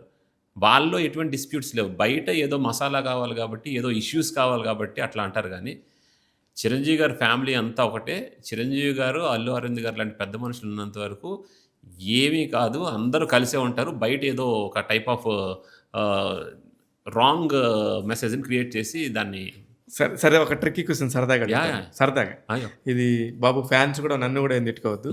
పుష్ప 2లో మీరు యాక్ట్ చేశారు. యా అలాగే గేమ్ చేంజర్లో యాక్ట్ చేశాను. యాక్ట్ చేశారు. యా ఈ 2 సినిమాల్లో ఏది పెద్ద హిట్ అవుద్ది అనుకుంటున్నారు? అయ్యో బిగ్గెస్ట్ కన్ఫ్యూజన్ అంటే పుష్ప 2కి ఫస్ట్ ప్లేస్ ఇస్తాను సార్. ఎందుకంటే ఇంట్రెస్టింగ్. నేను డైరెక్ట్ చెప్తాను. పుష్ప 2 11,500 స్క్రీన్స్లో రిలీజ్ చేస్తున్నారు. 11,500 11,500 compare to game changer Pushpa 2 ఎక్కువ స్క్రీన్స్లో ఇచ్చేస్తున్నారు. సో ఆ బేసిస్ మీద Pushpa 2 is reaching more people compare to game changer. Point number 1. Point number 2 ఏంటంటే ఇద్దరు పెద్ద స్టార్సే, ఇద్దరు 2 కళ్ళు అంటారు. మీరు నన్ను కన్ఫ్యూజ్ చేసి ఎక్కడో వేద్దాం అనుకున్నారు కానీ చాలా కష్టం అది. నేను పుష్ప 2లోనే చేశాను, గేమ్ చేంజర్లోనే చేశాను. పుష్ప 2లో నా లెంగ్త్ ఎక్కువ, గేమ్ చేంజర్లో నా లెంగ్త్ తక్కువ. ఇందులో లెంగ్త్ ఎక్కువ కదా పుష్ప గురించి చెప్తున్నాను అనుకోవద్దు. ఒకవేళ ఏమైనా అవకాశం దొరికితే అంతరిక్షంలో ఏలియన్స్ కూడా షో చేస్తారు. సో పుష్ప కోసం అంత క్రేజ్ ఉంది. పైగా పుష్ప 2 అనేది పార్ట్ 2, గేమ్ చేంజర్ అనేది first film. So compare to direct film సీక్వెల్కి ఎక్కువ అట్రాక్షన్ ఉంటుంది ఆడియన్స్లో కానీ జనాల్లో కానీ. కానీ ఆల్రెడీ ఒక లేయర్ తెలిసిపోయింది కదా కదా. ఇప్పుడు గేమ్ చేంజర్ ఇంకా ఏం తెలీదు. ఇప్పటికే ఒక టీజర్ రిలీజ్ అయితే 3 గెటప్స్ లో వెరైటీగా రామ్ చరణ్ ఎక్స్ట్రీమ్లీ గుడ్ అనేది కనబడతాను. అంటే ఒకటి బాగా చదువుకున్నాడు, తర్వాత ఆ చదువుకున్న రోల్ సంబంధించి నాకు తెలుసు, మిగతాది నాకు తెలియదు. ఓకే, అదే పుష్ప అయితే నాకు స్టోరీ అదే వర్క్ ఎక్కువ చేసాను కాబట్టి తెలుస్తుంది. అయితే ఆ 3 రకాల గెటప్స్తో ఉండడం బట్టి దానికి ఒక ఎంత ఏం తెలీదు. ఆల్రెడీ మనకి పుష్ప ఎలా ఉంటాడు, పుష్పరాజ్ ఎలా ఏంటి, ఏం జరిగింది అదంతా తెలుసు కాబట్టి దానికి ఉండే క్రేజ్. ఇప్పుడు అల్లు అర్జున్ గారు నేషనల్ స్టార్ కాబట్టి, పాన్ ఇండియా రేంజ్ స్టార్ కాబట్టి ఉన్నింది. కానీ ఆల్రెడీ తెలిసిపోయింది కదా, లీక్ అయిపోయింది కదా ఎలాంటి క్యారెక్టర్ అనేది. దీనికి ఎందుకు క్రేజ్ ఉంటుంది అనుకుంటా? క్యారెక్టర్ లీక్ అయింది కానీ స్టోరీ ఎమోషన్ లీక్ అవ్వలేదు కదా. మీకు పుష్ప 2 చూసిన తర్వాత మీకు తెలుస్తుంది ఎంత హై ఇస్తుందో. ఫర్ ఎగ్జాంపుల్ ఇప్పుడు నేను రీసెంట్గా డబ్బింగ్ చేశాను పుష్ప 2. ఫస్ట్ హాఫ్లో నేను ఒక దగ్గర కూడా ఉన్నాను, జాతరలో ఎంటర్ అవుతా. సెకండ్ హాఫ్ ఉంటా. ఫస్ట్ హాఫ్ ఒక 25 minutes చూసే అసలు అది వేరే లెవెల్ గూస్ బంప్స్. అసలు అంటే ఫుల్ ఎడిట్ కాకుండా చూస్తేనే వేరే లెవెల్. ఆటోమేటిక్గా అక్కడ కాన్ఫిడెన్స్ లెవెల్స్ పెరిగిపోతాయి కదా. పైగా మీరు బాహుబలి 2కి, బాహుబలి 1 కన్నా 2 ఎక్కువ వచ్చింది. ఇప్పుడు కాంతారా 1 అయిపోయింది, 2 కోసం ఎక్కువ ఉంది. కేజీఎఫ్ కన్నా కేజీఎఫ్ 2 ఎక్కువ చేసింది. ఎప్పుడు సీక్వెల్స్ ఒక స్టెప్ ఎక్కువ ఉంటాయి. ఇప్పుడు ఇదే గేమ్ చేంజర్ పెద్ద హిట్ అయ్యి గేమ్ చేంజర్ 2 అనుకోండి, అప్పుడు నేను ఏదో చెప్పేవాడిని, ఇది డైరెక్ట్ ఫిల్మ్గానే చూడాలి, ఇది సీక్వెల్గానే చూడాలి. సరే, ఇప్పుడు సుకుమార్ గారితో వర్కింగ్ ఎక్స్పీరియన్స్? అయ్యో సూపర్. సుకుమార్ గారు అసలు నెక్స్ట్ లెవెల్. ఆయనతో వర్క్ ఎట్లా అంటే మీకు టెర్రరిస్ట్ కోచింగ్ ఇస్తారు కదా, టెర్రరిస్ట్ కోచింగ్. వాళ్ళు ఏదైనా చేస్తారంటే నీటిలోకి వెళ్ళి ఆక్సిజన్ తీసుకోకుండా ఉండడం, ఇవన్నీ నేర్పిస్తారు. అలాగే ఒక ఆర్టిస్ట్ని ఎంత చెక్కాలో అంత చెక్కుతారు. ఆయనతో నేను వర్క్ చేసిన తర్వాత యాక్టింగ్ ఎంత ఉందా, ఇంత నేర్చుకోవచ్చా, ఇట్లా చెయ్యాలా అని ఎన్నో నేర్చుకున్నాను. ఈరోజు నాకు ఆయన ఇచ్చిన కాన్ఫిడెన్స్, ఎనర్జీ ఏంటంటే రేపు హాలీవుడ్ నుంచి ఎంత పెద్ద డైరెక్టర్ వచ్చి నాకు షార్ట్ పెట్టినా వెళ్ళి సింగిల్ టేక్లో చేసే అంత ధైర్యాన్ని, కాన్ఫిడెన్స్ని సుకుమార్ గారు ఇచ్చారు. ఇంకా అంతకన్నా ఆయన గురించి ఎక్కువ చెప్పలేము. సూపర్. ఎన్ని రోజులు వర్క్ చేశారండి పుష్ప 2? 80 days అండి. 80 days. ఓ, చాలా ఫుల్ లెంగ్త్ క్యారెక్టర్ మీది. జాతర ఎపిసోడ్ మొత్తం ఉంటుంది, ప్రీ క్లైమాక్స్ మొత్తం ఉంటుంది. కానీ అసలు జాతర ఎపిసోడ్ అనగానే అందరికీ అలా గూస్ బంప్స్ వచ్చే రేంజ్లో మాట్లాడుతున్నారు, దాని గురించి డిస్కషన్ కూడా జరుగుతుంది. ఏంటి సార్ అందులో ఒక స్పెషల్ ఏమన్నా చెప్పగలరా? ఇట్స్ ఎపిసోడ్ అండి. అంటే ఒక 15 to 20 minutes ఉంటుంది. ఆ ఒక్క ఎపిసోడ్ గురించే మైత్రి నవీన్ గారు కానీ రవి గారు కానీ 60 crores ఖర్చు పెట్టారు. Oh my god, 60 crores only ఆ జాతర ఎపిసోడ్కి ఖర్చు పెట్టారు. ఆ జాతర ఎపిసోడ్లో మేము చేసే ఫైట్ ఏదైతే ఉందో అది ఆల్మోస్ట్ 3 months ప్రాక్టీస్ చేశారు. దానికి ఒక రిహార్సల్కి 14 crores ఖర్చు పెట్టారు. అంత ప్యాషనెట్ ప్రొడ్యూసర్స్. ఒక రిహార్సల్కి 14 కోట్లు ఖర్చు పెట్టారంటే ఎంత దమ్ము ధైర్యం ఉండాలి ప్రొడ్యూసర్స్కి. రిహార్సల్కి 14 crores ఖర్చు పెట్టారు. సో మీరు ఆ అవుట్పుట్ కన్ఫామ్గా December 5th చూసి, మీరు రీసెంట్గా చూసేకి ఈ సాంగ్ రిలీజ్ అయింది కదా.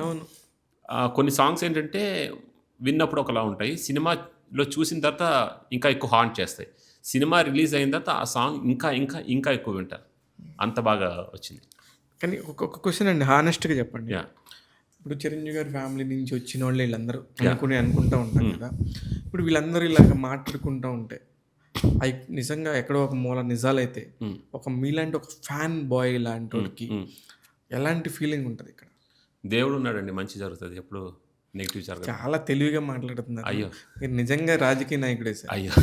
మీరు ఎంత అంటే నేను ఎంత పెద్ద క్వెషన్ అడిగితే దానికి సింపుల్‌గా దేవుడున్నాడు. అంతే కదా సార్. ఆ! ఇప్పుడు నేను అంటే వదిన ఫ్యాన్‌గా ఆ! అంటే చాలా హర్ట్ అవుతున్నారు. ఓకే.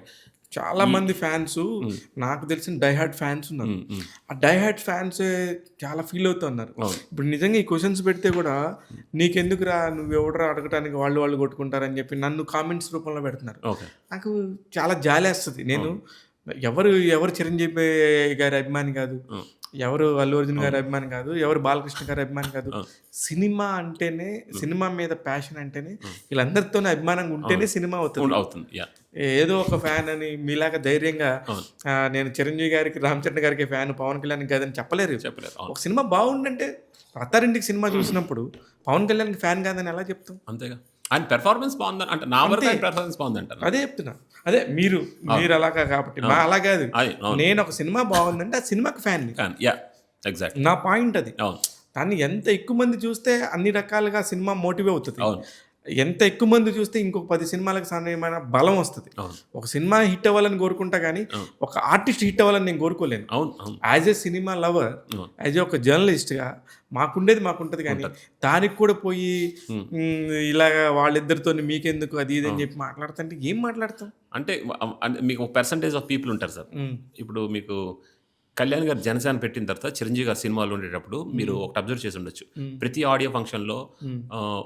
ఒక గ్రూప్ ఆఫ్ పీపుల్ హ్మ్. పవన్ కళ్యాణ్. ఒక 10 మంది చిరంజీవి గారు లాంటి పెద్దవాళ్ళు మాట్లాడుతుంటే పవన్ కళ్యాణ్, పవన్ కళ్యాణ్, పవన్ అక్కడ మాట్లాడేది అబ్జెక్ట్ చేయడం, డిస్టర్బ్ చేయడం అట్లా చేస్తున్నారు. కళ్యాణ్ గారికి, చిరంజీవి గారికి ఏ రిలేషన్ ఉంది? ఎంత మంచి టర్మ్స్ ఉన్నాయి? ఎంత మంచి బాండింగ్ ఉందండి? వాళ్ళతో ట్రావెల్ చేసే వాళ్ళకి తెలుస్తది. తెలుస్తుంది. కరెక్ట్. నాకు కొంత తెలుస్తది. హ్మ్. ఒక పర్సెంటేజ్ ఆఫ్ పీపుల్ కావాలని ఎయిమ్ చేసి ట్రిగ్గర్ చేసేవారు. హ్మ్. ఒక ఆడియో పించ్ ఫంక్షన్‌లో చేస్తారు. కావాలని. ఒక ఆడియో ఫంక్షన్‌లో కూడా అర్జున్ అన్న చెప్పను బ్రదర్ అన్నారు. చెప్పను బ్రదర్ అన్నది ఆ 10 మంది ఎవరైతే అన్‌మెచ్యూర్డ్ ఫ్యాన్స్ ఉన్నారో కరెక్ట్. కొంతమంది ఇప్పుడు నేనున్నా ఫంక్షన్‌లో. ఆ! ఇప్పుడు ఒక ఇంట్లో ఇద్దరుంటారు సార్. ఒక కొడుకు బావుంటే ఇంకో కొడుకు అల్లరి చేస్తుంటాడు. అలాగే ఫ్యాన్స్‌లో కూడా కొంచెం అల్లరి గ్రూప్ ఉంటది. అట్లాంటి అల్లరి గ్రూప్‌కి సమాధానం చెప్పారు గానీ, అర్జున్ గారు పవన్ కళ్యాణ్ గారికి నెగెటివ్ కాదు. ఆయన గురించి ఎప్పుడు బ్యాడ్‌గా చెప్పలేదు. చెప్పను బ్రదర్ అన్నది వాళ్ళకి. కళ్యాణ్ గారికి కాదు. సో, ఇది బేస్ చేసుకొని అక్కడి నుంచి ఏదో తీగలాగి ఏదో ఒకటి చేసి ఇట్లా అట్లా పైన కింద చేసి చాలా కష్టపడుతున్నారు గానీ చాలామంది. ఒక పర్సెంటేజ్ ఆఫ్ పీపుల్ వల్ల మిస్‌కమ్యూనికేషన్ కానీ అవుతుంది. ఇదంతా కూడా సమిసిపోవాలంటే ఏం జరగాలి?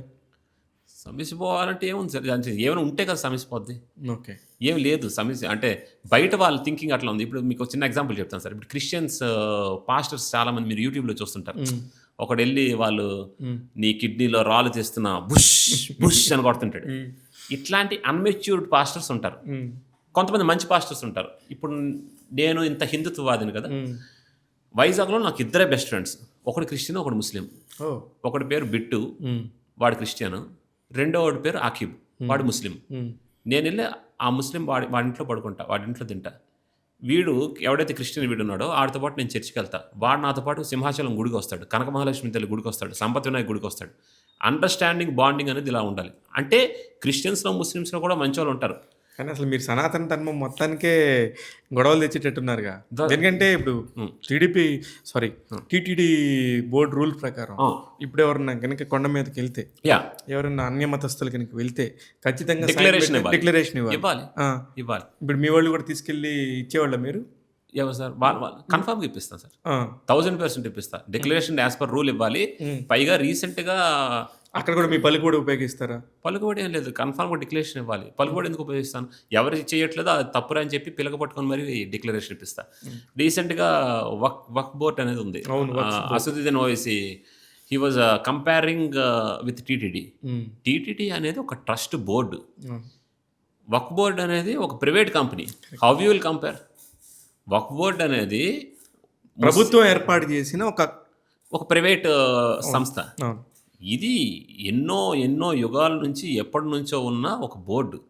సో, ఇక్కడ పనిచేస్తున్నోళ్ళు హిందుత్వ సంబంధించిన మనోభావాలు దెబ్బతినకుండా ఉండడానికి, ఎటువంటి డీవియేషన్స్, ఎటువంటి తప్పులు జరగకుండా ఉండడానికి ఇక్కడ ప్రతి ఒక్కడు హిందూవాది, ఒక శ్రీవారి భక్తుడై ఉండాలని ఒక డెసిషన్ తీసుకున్నారు. అది తప్పే కాదు. ఛీ! ఛీ! నేను తప్పంటలేదు సార్. నేను చెప్తున్నా. అంటే మీరు దాని క్లారిఫికేషన్ అది ఇస్తున్నా. 100% కరెక్ట్. అవును. ఎందుకంటే అది ఎవరి ధర్మాన్ని వాళ్ళు కాపాడుకోవాల్సిన ధర్మం ఎవరికైనా ఉంది. ఉంటుంది అది ఎవరి వాళ్ళ సొంత వ్యవహారం అది. వ్యవహారం.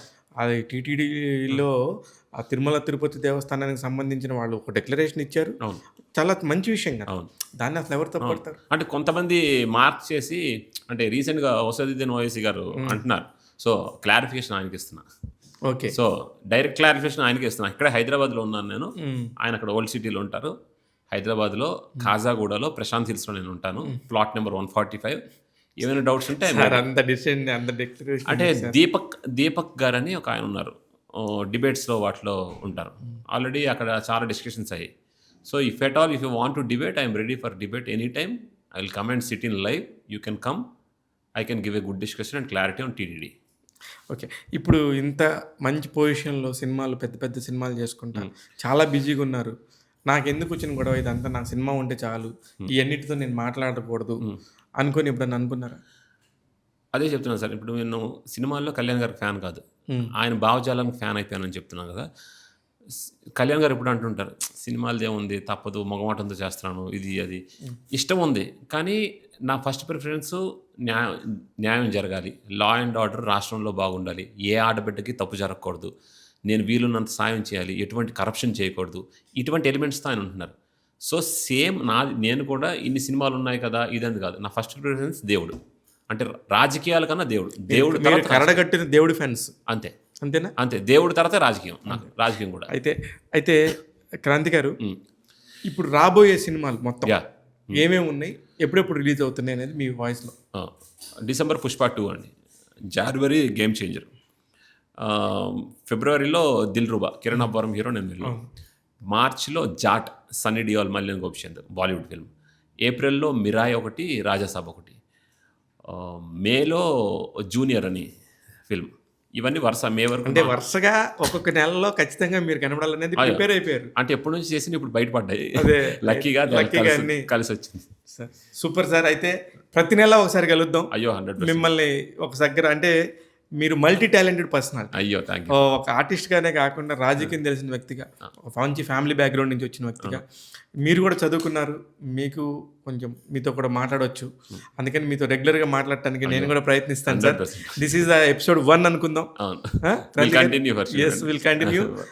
ట్యాగ్ తెలుగులో ఎప్పుడు కూడా మీ ఇంటర్వ్యూస్కి సంబంధించి కానీ ఏదున్నా కూడా నేను మాట్లాడుతూ ఉంటాను. తప్పకుండా sir. All the very best అండి. Nice meeting. ప్రతి నెల డిసెంబర్ 5 నుంచి ప్రతి నెల మీ సినిమాలు వచ్చి అంత మంచి జరగాలి. అంత మంచి జరగాలని ఆ భగవంతుడు మీరు నమ్ముతారు కాబట్టి భగవంతుని కోరుకుంటున్నాను. Thank you. All the very best అండి. చూస్తూనే ఉండండి ట్యాగ్ తెలుగు ప్రేక్షకులంతా కూడా. ఇలాంటి ఒక మల్టీ టాలెంటెడ్ పర్సనాలిటీతో మనం మాట్లాడిస్తూ ఉంటాను. టాలెంట్ ఎక్కడుంటే అక్కడ నేను వాళ్ళని తీసుకొచ్చి మీకు పరిచయం చేస్తానన్న సంగతి మీకు తెలుసు. చూస్తూనే ఉండండి. నన్ను ఎంతో సపోర్ట్ చేస్తున్నారు. మన ట్యాగ్ తెలుగు ఇన్స్టాగ్రామ్ 60,000 సబ్స్క్రైబర్స్, 60,000 మంది ఫాలోవర్స్ని దాటింది. ట్యాగ్ తెలుగు యూట్యూబ్ 1,75,000 మందిని దాటింది. ఇదంతా కూడా మీ అందరి ప్రోద్బలమే. చూస్తూనే ఉండండి. నేను మీ శివ మల్లాల. Thank you.